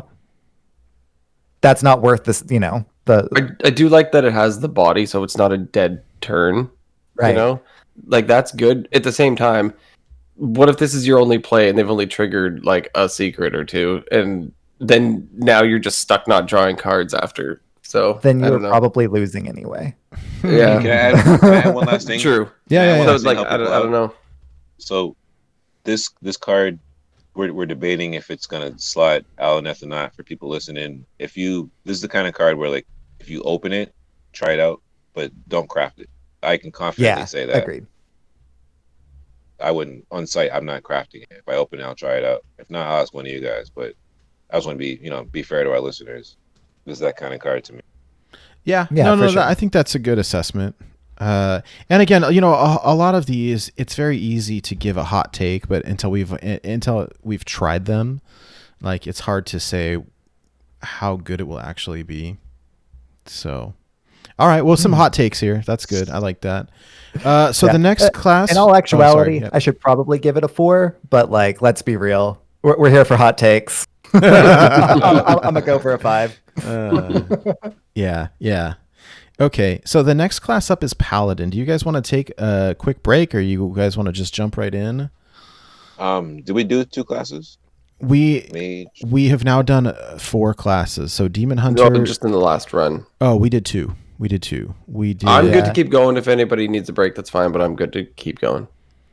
I'm still good to go as well. Demon Hunter took a lot longer because it had a lot more cards, so that's probably why it doesn't feel like it's been as long. Yeah, let's run through Paladin and then take a quick break. I need to make my son lunch. But let's do. Yeah, we could probably pick up the pace a little bit. No, that's fine. That's fine. We're doing fine. Let's. I can hear it now. Dad, I'm hungry. Paladin sucks. Get in here.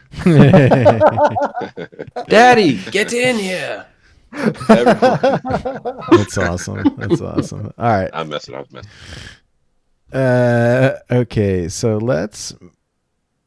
All right, Paladin. The first Paladin card here. Let me just close out the mage stuff.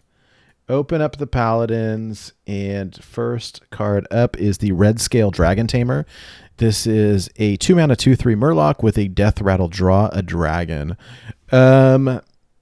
My hot take on this card is like Menagerie Paladin. No thanks, unless there's some hidden build around combo that I'm not aware of. But like, I see Menagerie being pushed, but like in Warrior and dragons and Murlocs don't really have synergy.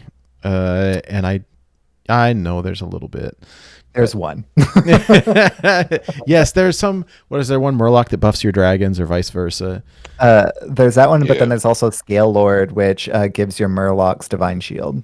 That's what this is for. It's a standard card. Well, wait. If giving this a Reno 1. Jackson is confirmed a dragon, can we just draw him? Hey, there you go.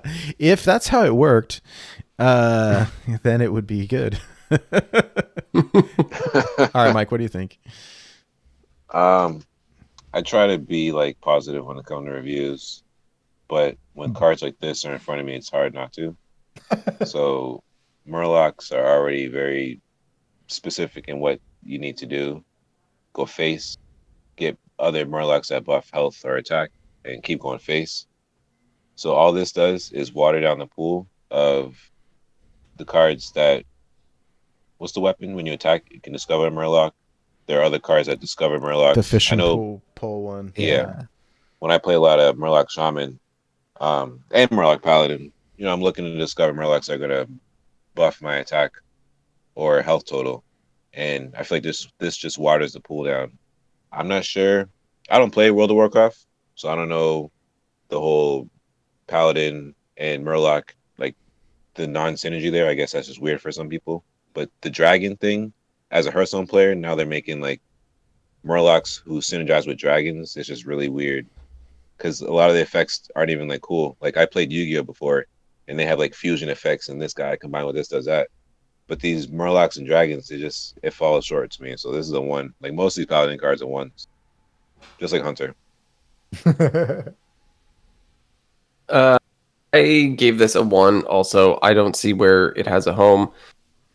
Maybe some like I know that I've played like Highlander Dragon Paladin in like casual because I was really really bored. That's about it. I don't see this having a home. I don't see it being playable. Like Mike said, it's very specific of what Murlocs you want to bring back, which ones go face, which ones buff.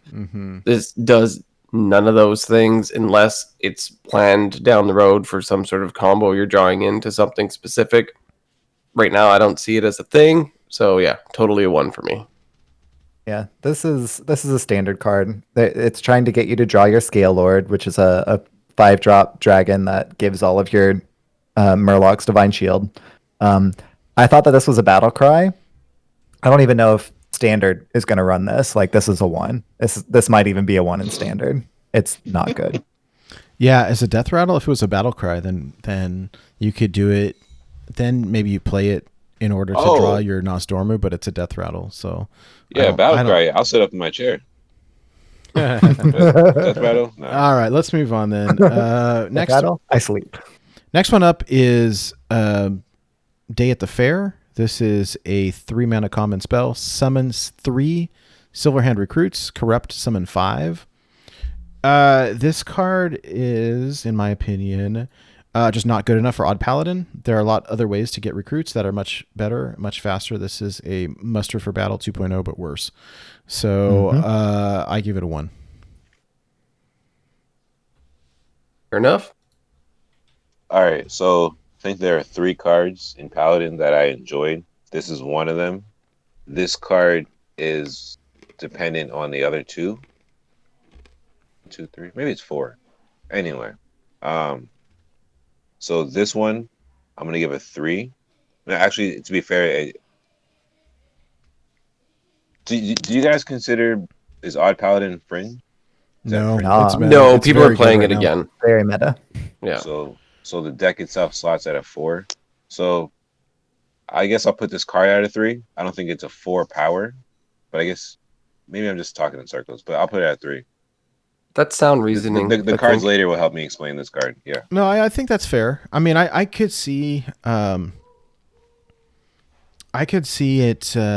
being okay in Odd Paladin because 3 mana summon 3 right off the bat is fine. And although I think that deck is fairly low to the ground, so do you hold this or you play it on curve? Right. But 3/1/1s on 3 is not bad. I thought about that, but my thought was if I get hero power to get 2 for 2. So I don't know. Yeah, but I think 3 is still a fair assessment for this card because Odd Paladin got a lot of support with this set. Oh yeah. Yeah, I think that this. One thing I want to say is I keep laughing at how many times we say the word fair when there's a card that says fair on it. Like I giggle a little bit every time. But also, I would like to point out before I go on talking about this card is in the art. I was listening to Squelch, and they pointed out it looks like Buddy on the right's holding a bong. He's holding a what? A bong. A bong? Yeah, look at it. I gotta zoom in on this. Your dare books would refer to that as a water pipe. They got hydroponics at the fair here. What? That's a children's game. This is not a children's. Yeah.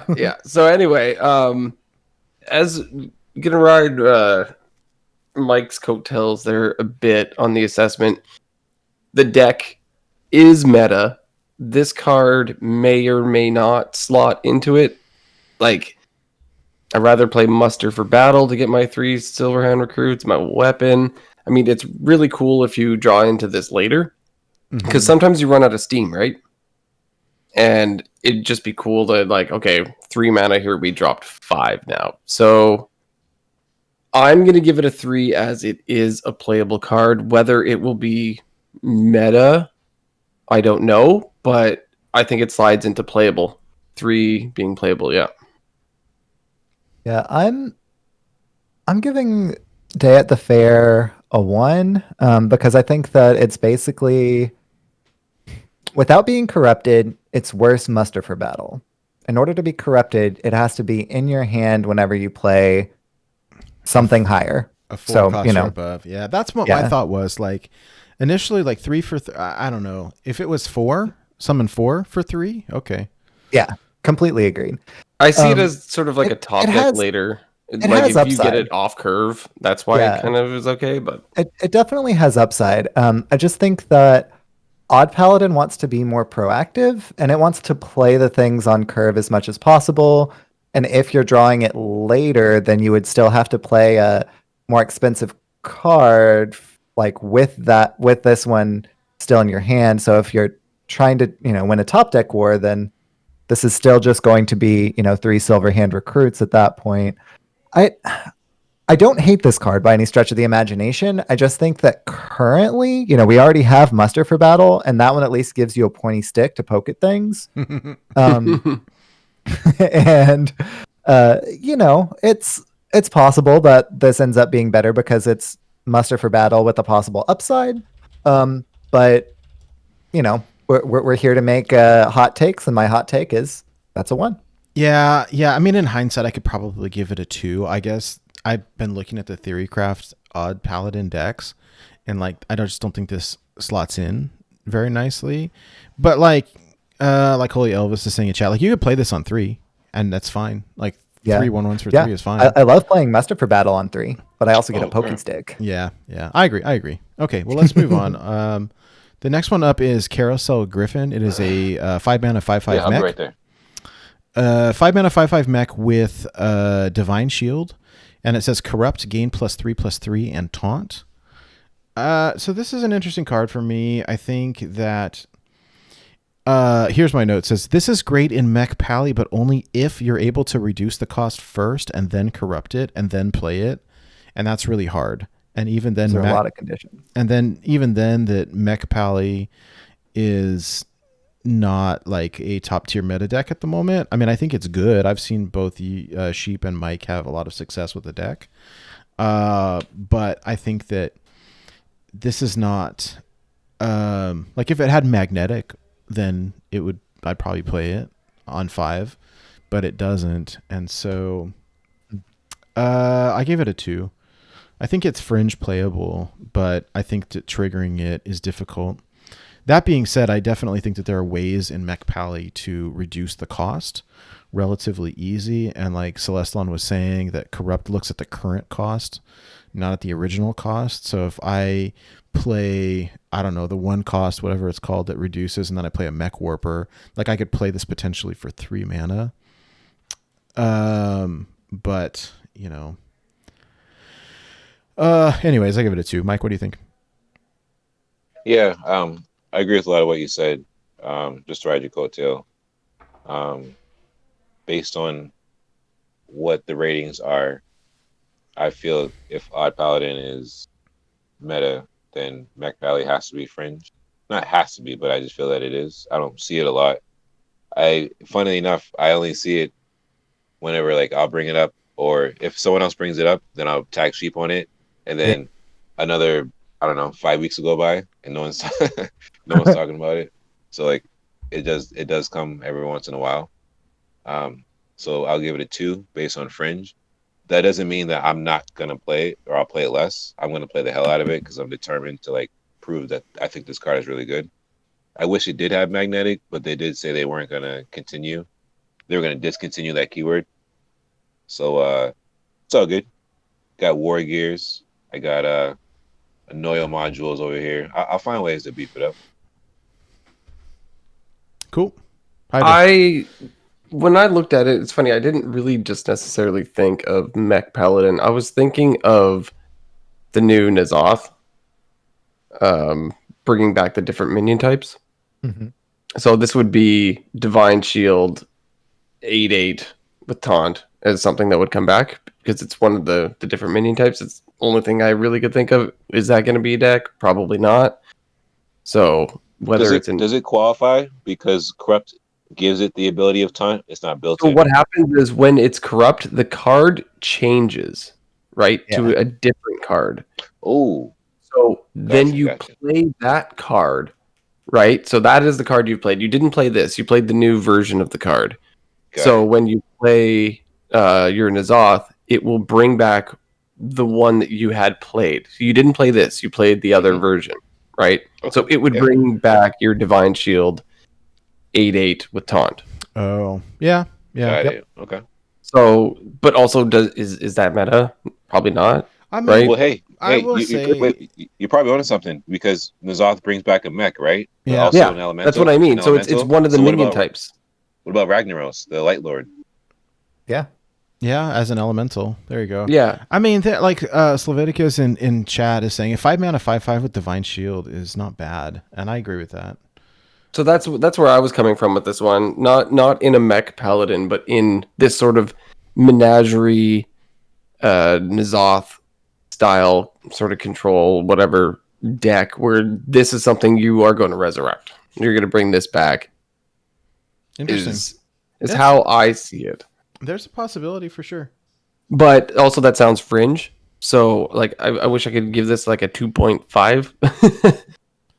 But it's definitely not something we're going to see in the meta. So it's got to be oh man. It's not that good. We're not going to see it. But I'm going to be a little optimistic. I think I'm going to give it a 3 just because that is something that could be playable. Cool. No, it's fringe. No, right? it's oh god. No, it's 2. We're gonna go with the 2. All right, let's move. Sheep, what do you think on this one?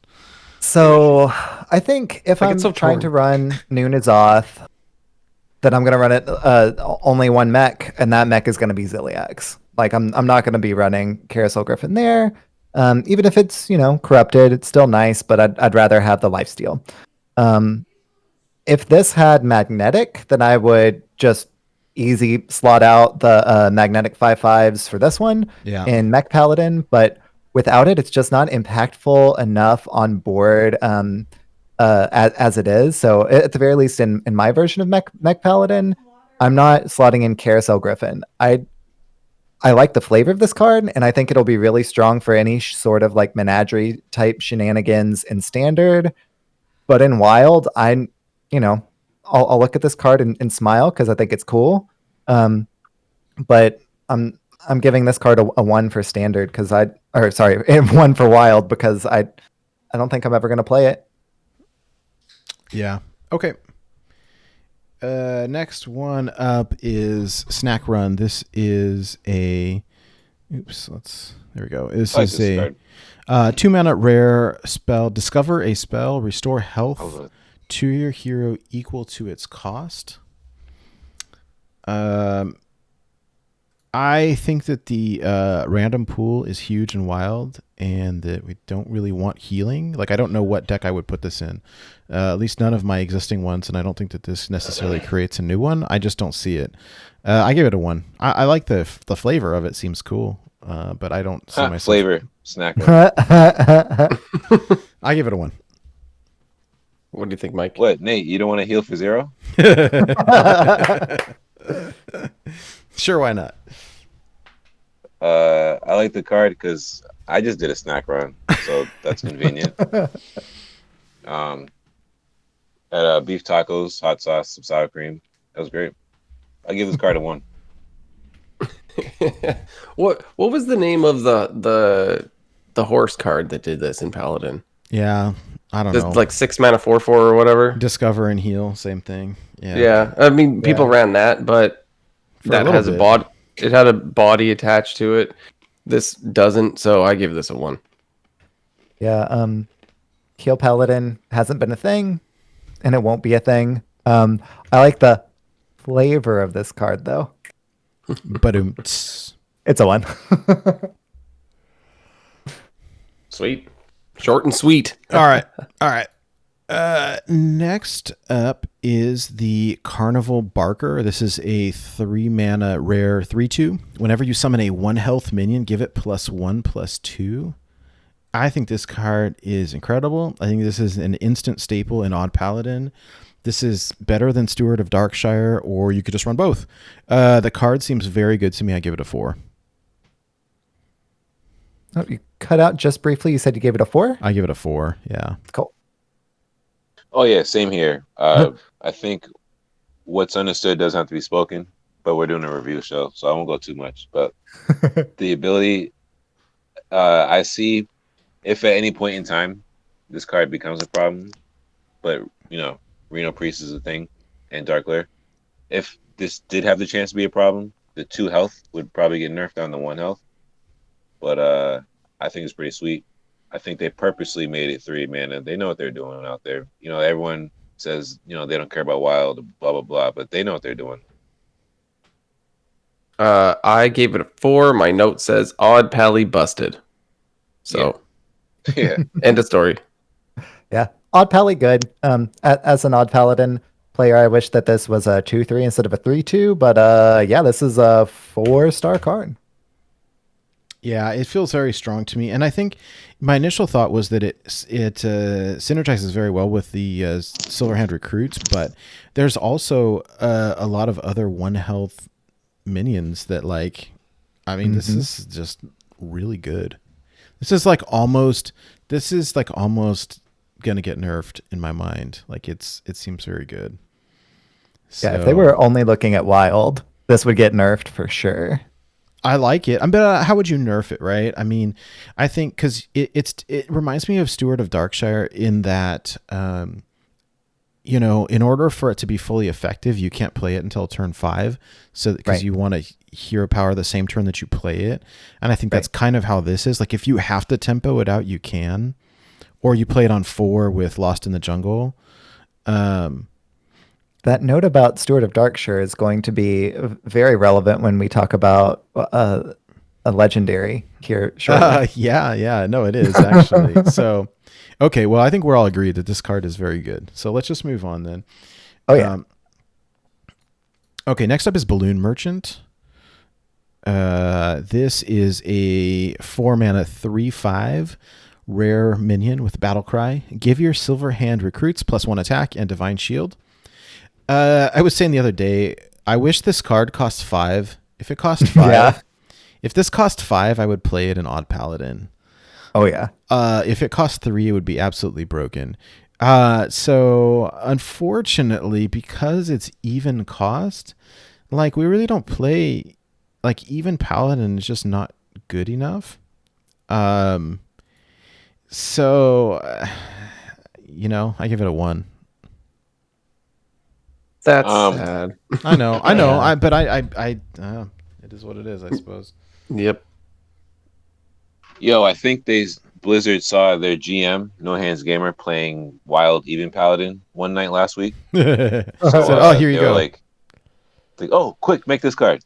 So, yeah, obviously, like I said, last card, they pay attention to Wild, my opinion. Yeah. So they know they damn well knew what they were doing here. So I'll give this card like a 2. I'm actually not upset with Odd Paladin like making some sort of resurgence in the meta, because it I think Reno Priest is like tier S at the moment, and like the only thing that's good against it, and even then only sometimes, is the aggro decks. And so pushing an aggressive deck a little bit harder seems fine to me. Yeah. So. I unfortunately, since it's even, it's basically garbage because it doesn't fit in the meta whatsoever. Though you can play Dude Paladin, could be a thing, even if it's not an even Paladin. There are decks that before used to be just Dude Pally. So it could be like crazy fringe and be good, but nobody's playing nothing like that. So I guess it's got to be. I'm gonna go with a 2 because it is a strong card. It just doesn't fit anywhere. Yeah. Yeah. So the flavor text is a solid 5. Flavor text is, it's a shiny yellow balloon, but it can be popped with a single point of damage. Talking about the divine shields that it gives. Oh, that's pretty good. That's pretty good. That's really clever. And he's even handing like the little gnome that's taking it from the ogre in the art, a yellow balloon, even like, Yeah. Flavor is perfect. That's cute. Yeah. Way to pull it together. Maybe you should talk flavor before we vote, because that would have helped out. But yeah, unfortunately, since this is even costed, like I want even Paladin to be good, but this is definitely not going to get it there. And gosh, if this was exact same everything, just cost 1 more mana, like this would be easy 4 or 5. Oh yeah. But this is I accidentally typed Q instead of 1. This is a 1-star card. If this cost 5, like I would play it 100%. Oh yeah. So Holy Elvis in chat had serious question: is it possible that they are thinking long-term wild cards, like making even Pally a thing a few expansions later? And I the way I read the question really is like, when they create cards, I truly think that they have standard in mind, but I think that they keep wild in the back of their head, which is why this is not an odd cost. Now, just because then they'll have to revert it later. I don't think that they give it the same level of consideration. I think they think wild. Oh, people like to play broken stuff in wild. If it's got a high, if it's extremely powerful in wild, like that's fine as long as it's not broken. But I think that they consider things like this, especially mana cost when they print these cards. So I don't know how much goes into it. We've seen in the past them not doing that as much, and then having to go back and revert things later. Like Barnes is a good example. And so, is there long-term thoughts? I don't know. I mean, something to keep in mind is they're always designing 1 to 2 sets in advance. Are they thinking long-term about Wild? I don't know. I mean, in some regards, but I don't think as carefully as you would think. I think that they're actively trying to not break it, but I don't know that they're like planning for long-term even Paladin.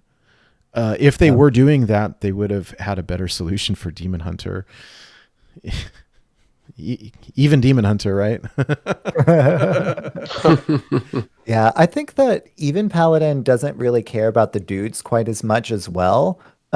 Which is why this isn't kind of like as consequential for even Paladin in general. Now, I do think that this was not odd because of the consideration to Wild, because this at 3 or 5 mana would be completely busted in Wild.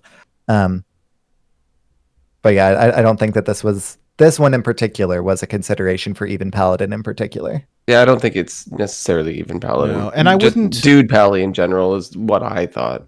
Agreed. Yeah, and I don't think that like this is good enough to replace Quartermaster if it were 5, but I'd run it alongside Quartermaster. Agreed. So, all right, well, let's move on. The next one up is the first epic spell. It's called Oh My Yogg Secret. The 1 mana secret. When your opponent casts a spell, they instead cast a random one of the same cost. This is like my. I scored it a 5, and I will tell you why. I think that this is. This was your 5. And I will tell you why. I think that this slots into any Paladin deck at all. Okay, like, is this good in Odd Paladin? Yes, but this is good in any Paladin forever. Where this is so, hey, Priest wants to Psychic Scream you? No problem. Like, this is so good against Priest, but it's good against anything. Like, it messes up just about everything. And like... they could... Wait, how much does Scream cost? Is that 7? 7, yeah. So they could sprint instead and just burn a bunch of cards. Or they could Flame Strike and just destroy your board instead. True. Yeah, that's true. I was trying to be optimistic, Sheep. Right. I was just, the dichotomy of man. You've got both. I think I love this. I think that it's very disruptive. And so, I mean, that's what I don't know. I really like it. I think that disruptive cost is so good. And as a 1 cost, I don't know. I will be trying, and I could be wrong. Maybe I'm overvaluing it, but I think that it's super, super duper cool. I can't wait to see it in gold also. The Yogg just barfing purple stuff everywhere. Oh, it's going to be glorious. All right. That's my hot take for what it's worth. My first 5. Mike, What do you think? Well, I was looking up some 7-cost spells to play along with Nate's idea here. So they could play Psychic Scream, and then it transforms into, the Warrior Spellstone. I mean, it's not just that though, right? You're playing it against Secret Mage. You're playing it against, Warlock. Playing it against, I don't know. Like, I love it against Priest personally because a lot of times they're trying to do a board clear, and instead of doing that, they're going to end up buffing something. Or what happens here if, say, you play this, right? Then say you're playing against a mage and they counterspell. And that costs 3. So say they get what else is 3 for? Muster for battle. like is there, or like say it doesn't say the same you class somehow, either. Like, so say you make them cast like a fireball or a frostbolt. Where's that going? Is it just going to be completely random? It'd be a random. Like, are they going to fireball themselves in the face? Or are they going to frostbolt themselves in the face? They could. That sounds pretty fun. Yeah. I just like the disruption of this, especially for 1 mana. Oh, against ultimate infestation, they pyroblast themselves in the face. Or give everything +4/+4. Oh no, that would be so much work. But I do think that I don't know, like, even so say Reno Priest, right, is running Raise Dead for 0, and now they get a silence instead. Like, it's just the disruption. Like, I don't care. Yeah. It's denying them what they wanted to play and giving them something random instead. For 1. For 1, I sometimes you float 1 mana. Like, just play this. Well, and so where I really see this being played is in Odd Paladin, right? Where the secrets that we're running are the ones that give everything +2 health, right? Never surrender. Never surrender. But there was one extra slot, and I think like Jack was playing one copy of God, I can't remember the name of it. That gives everything +1/+1 at the start of your turn. Competitive spirit. Competitive spirit, right? So this just replaces competitive spirit. And the reason we're running competitive spirit is because everyone thought that it was never surrender and wouldn't play around it. But this is great because you develop a board, they try to wipe your board, and then oops, that didn't work out as planned. And like, is there a random factor? Yes. But just the fact that you deny them whatever they're trying to play just feels glorious to me. Is it gonna be wacky? Is it gonna backfire some of the time? Yeah, I'm sure it will. But like, I'm running it for sure. Okay. So Mike, All right, so like a lot of good cards in Hearthstone, this card's got 4 lines of text. So let's start there. I think Catalan is actually making good points in chat here because I thought of it before. You played Tour Guide, turn 1, populate 3 minion. Your opponent goes, and I'm thinking of a Warlock opponent, right? Assuming they don't have the coin, you got the coin. And then leading into their turn 2, this leads into what Nate was just saying. You can play Disruption. And assuming they're a good Warlock player, they have Defile. You can just disrupt the Defile. And then start to go crazy from there. If they have the second one, they got the second one. But that means both Defiles are gone before turn 4, turn 5. And then you know how Odd Paladin works. So I'm going to give this card, I'm going to say a 4. Yeah, go ahead, Mike. Yeah, it's just that this ability in the Paladin class like threw me off at first. Like it just seems really good, Paladin. Yeah, so go ahead, Hydra. I'm gonna say Nate has convinced me that this is better than I thought it was. I originally just had it as playable as a 3. The name alone bumps it up to a 4. Come on. but like thinking about it a little bit more after you talked about it, I'm gonna give it a solid 4. That it will be playable in meta decks as per our definition. Odd Paladin can definitely play it. Any other Paladin could definitely play it. It's super cheap disruption. So like you said, will it go wrong sometimes? Probably. Like it could be pretty funny when it backfires, but in general, yeah, I want to play my card, you just stop me. Like that feels bad moment whenever they have counterspell. So this will be great when someone's playing Dark Glare Warlock and they try to use the Spellstone to heal. Like boom, whiff. I'm excited. Well, I wonder what it's gonna sound like when it triggers. Oh, I can't wait. Wah wah. Wait, Spellstone into Fireball to their own face? Oh. If only. But yeah, so I'm gonna give it a 4. I was thinking a 3, but after Nate's little speech there, I've upgraded it to a 4 for sure. Yeah, so the disruption possibility for this is amazing. But if I'm on Paladin, I want to be more proactive rather than proactively reactive. So I don't think that I personally would play this in my Odd Paladin. Yet. True. If I'm playing control, then I want to be running more like heal cards and things to more advance my game plan of, staying alive with the healing or, developing things that also heal. I love the flavor of this card and I can see where y'all are coming from, but I don't think I'm playing this in anything. I personally am giving this a 1. And I can see where y'all are coming from. I like it. But at the same time, I don't think I'm gonna run it in anything. That said, I want to see it in gold with the Yogg face barfing purple Right? over everything. It's gonna be amazing. Well, and this is half the fun, right? We get to see how right we are, how wrong we are, and I think that's half the fun. So I love that Absolutely. how we have a 5 and a 1 on this. I This is- agree. I agree. yeah. Hot takes.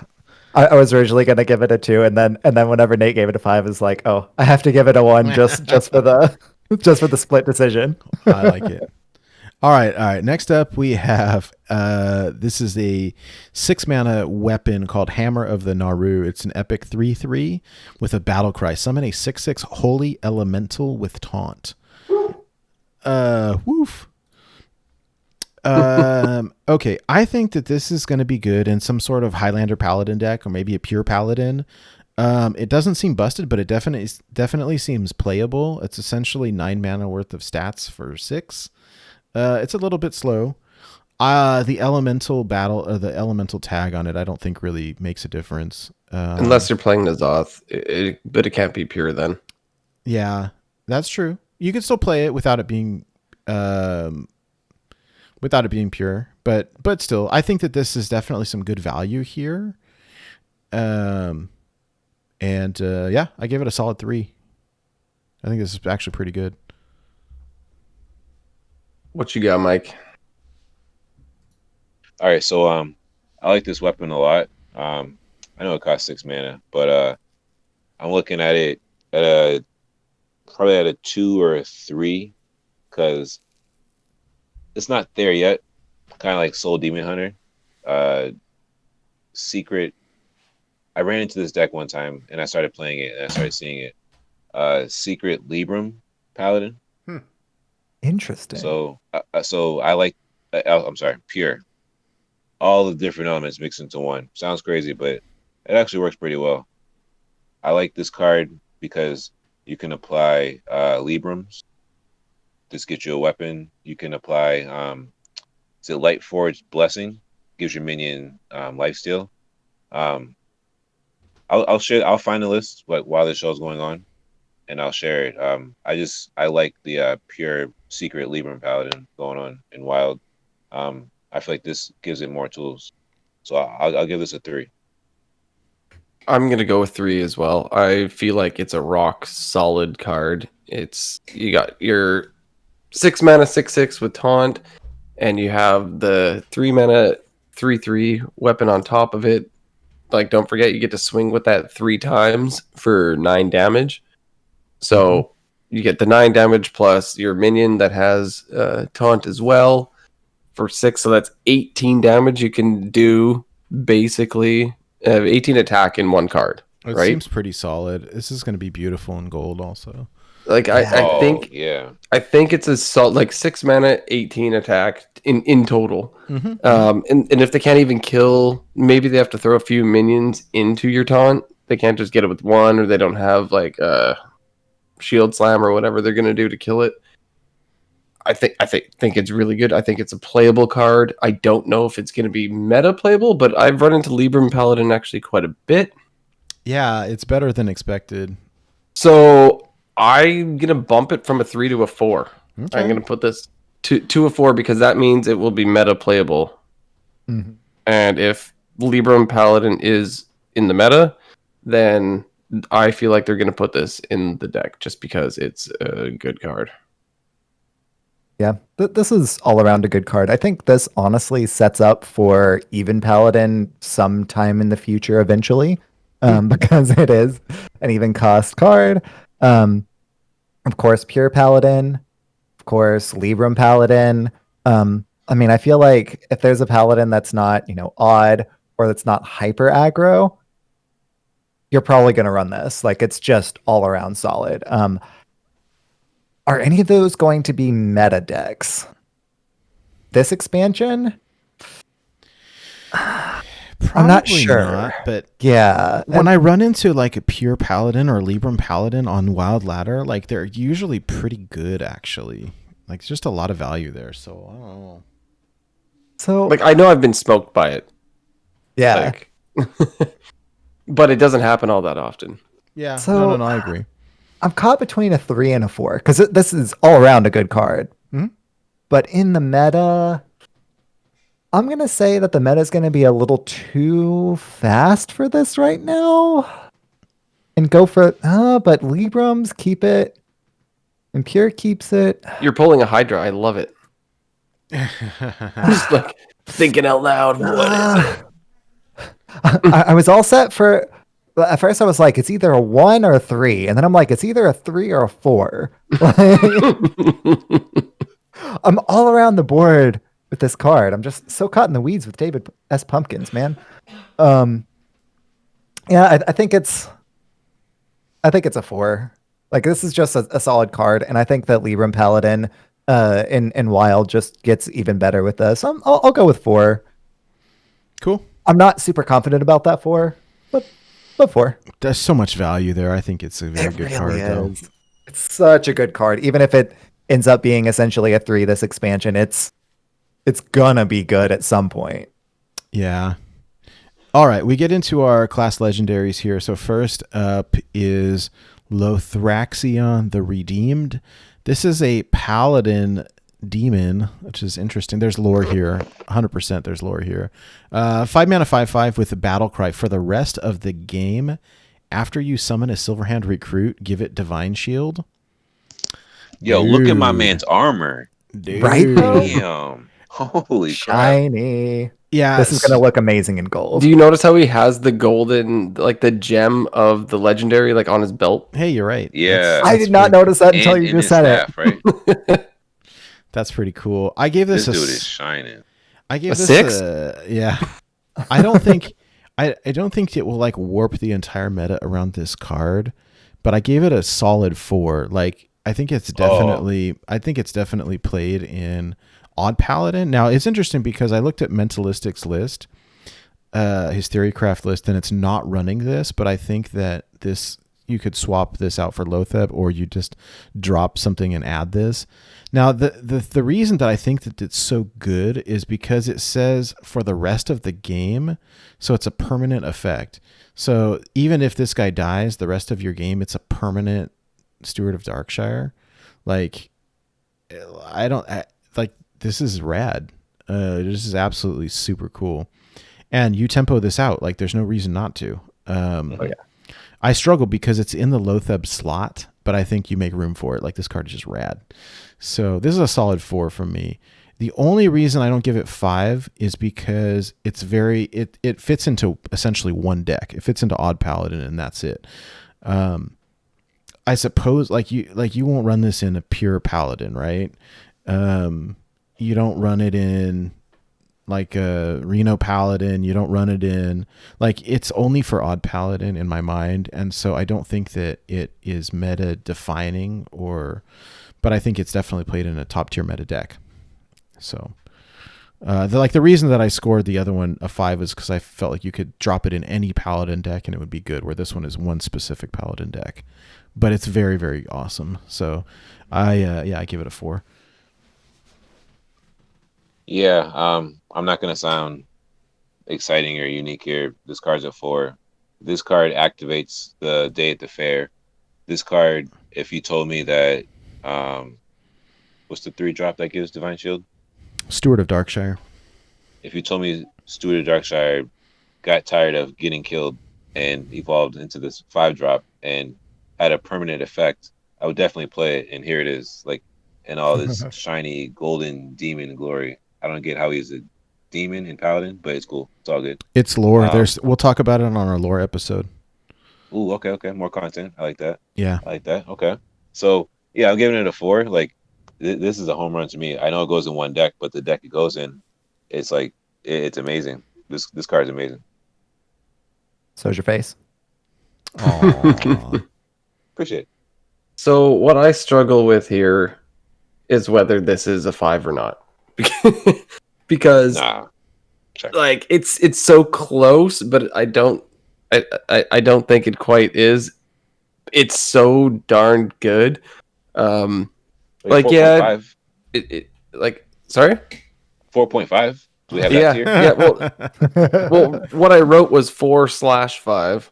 Okay, yeah. on my things, because I didn't know what to call this, but It's a solid 4 for sure. I don't think it's quite there for the 5, but it's a persistent effect. It's there for the rest of the game, absolutely, no matter what. It's gonna be really, really annoying that every single 1/1 that comes out now has Divine Shield. Yeah. So I like it. that. Like that's gonna be really annoying, right? Because say you didn't quite get off the ground at the beginning, as Odd Paladin, and now everything has Divine Shield. Yeah, it's a solid card. It's a 4. So the downsides. I'm gonna give it a 1 because The downsides are that this doesn't give things already on board. true. You know, right? And the Steward of Darkshire slot, you at the very least the 1/1s that you're paying 5 mana, but the 1/1s you get 2 1/1s with Divine Shield. That said, this absolutely goes in Odd Paladin. Like, Well, it's a little slow, right? Like it doesn't have a little about slow. It's a little slow. But it's a persistent effect, and it comes with a body. My Like, note was late but great. Yeah, like Yo, guys, think about this, right? Right now, playing against Odd Paladin, Nate, you play Q Block. I like to play other decks that clear boards. We all play decks that clear boards. When you clear an Odd Paladin board, it takes 30 seconds because your opponent is moving their mouse really fast for them to make a whole new board. So I think this card's awesome because once turn 5, if you curve out and play this on 5 or coin 4, once the following turns come up, they have all these cards to summon Silverhand recruits, and now they're gonna have shields as of next week. It makes Like it as of this week, significantly it's more, already happened. so Yeah, go much ahead. better. it makes it very difficult to clear as a warlock main. Like if this messes up my Defile, this messes up my Rain of Fire or whatever it is. Dark Skies. Dark Skies. Yeah. Yeah, no, this is definitely going. I think in my Odd Paladin, like I think I may even take both Steward of Darkshires out to put this and Carnival Barker in, and like find some other slot to fit in my second Carnival Barker. Like I think I like this that is because we strong. need people to experiment all different type of ways. So if we're all trying different ways, we divide and conquer. We'll find the best. So I'm with that. I like that sheep. Yeah. So I mean, I definitely think that I'm running Lithraxian, if I pronounce that correctly, in my Odd Paladin for sure. Cool. So 4 for me. Solid Absolutely 4. 4. All right. Cool. All right. One last legendary card for Paladin. This is High Exarch Ural, if I'm pronouncing that correctly. This is an 8-mana 7/5 battle cry. If your deck has no neutral cards, gain Rush, Lifesteal, Taunt, and Divine Shield. So this is like a combination between Ziliax and the cat. What's it called? Shirvala? Shirvala. Yeah. But it has to go in pure Tiger Paladin. God. There you go. Yeah. There you go. So this card, it costs a lot, but like Rush, Taunt, Lifesteal, Divine Shield, like dude, That sounds like Ziliax. This is Ziliax 2.0, but only in pure Paladin. It seems okay, but it's very slow. Does it create a new archetype? I think it makes pure Paladin into a thing for sure. Yeah. I will try it out. I think it's playable. Like I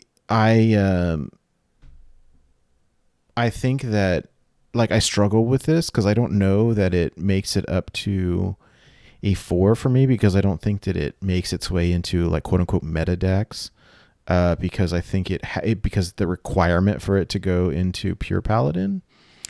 But I definitely think it's playable, so I give it a solid 3. Yeah. Saving time. I agree with what Nate just said. It's a 3. Everything Nate said. She's holding the hammer of the Naru, by the way. Oh, she sure is. Yeah. That's so tight.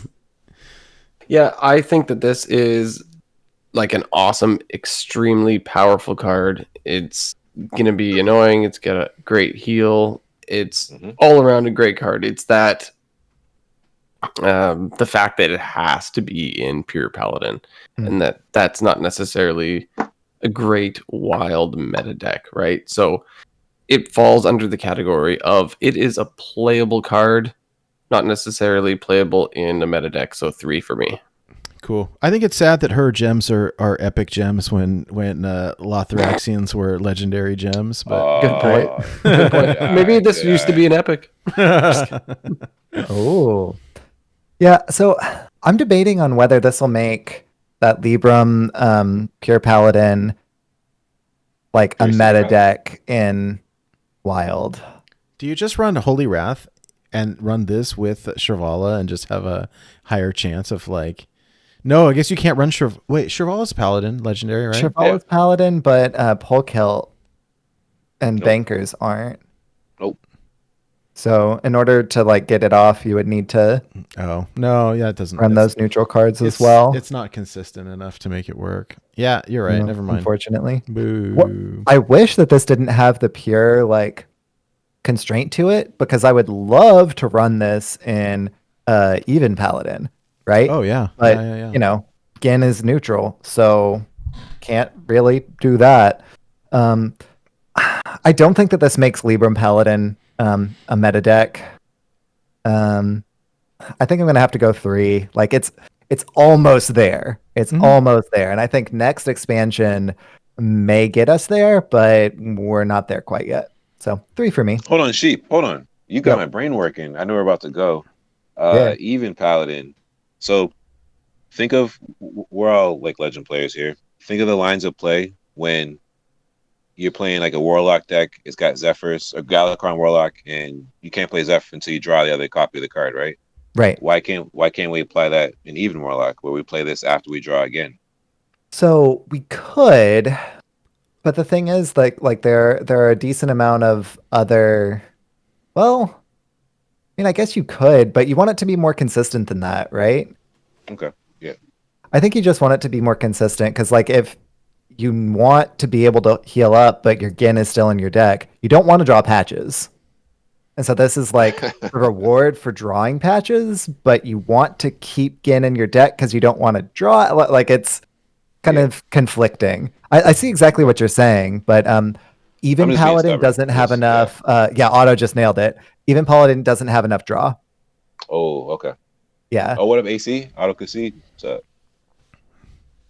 So good question. Very relevant. Yeah. Very relevant. Yeah. And it doesn't have call to arms either. Exactly. No call to arms, no divine spirit. Like. All right. Well, we're wrapping it up for Paladin here. Next up will be Priest. I'm gonna call it the end of part 2 here. Let's take a quick, like a 5-minute break, use the restroom, get a snack. I'm gonna check on my son and make sure that he's doing well. And we will be back in just a minute.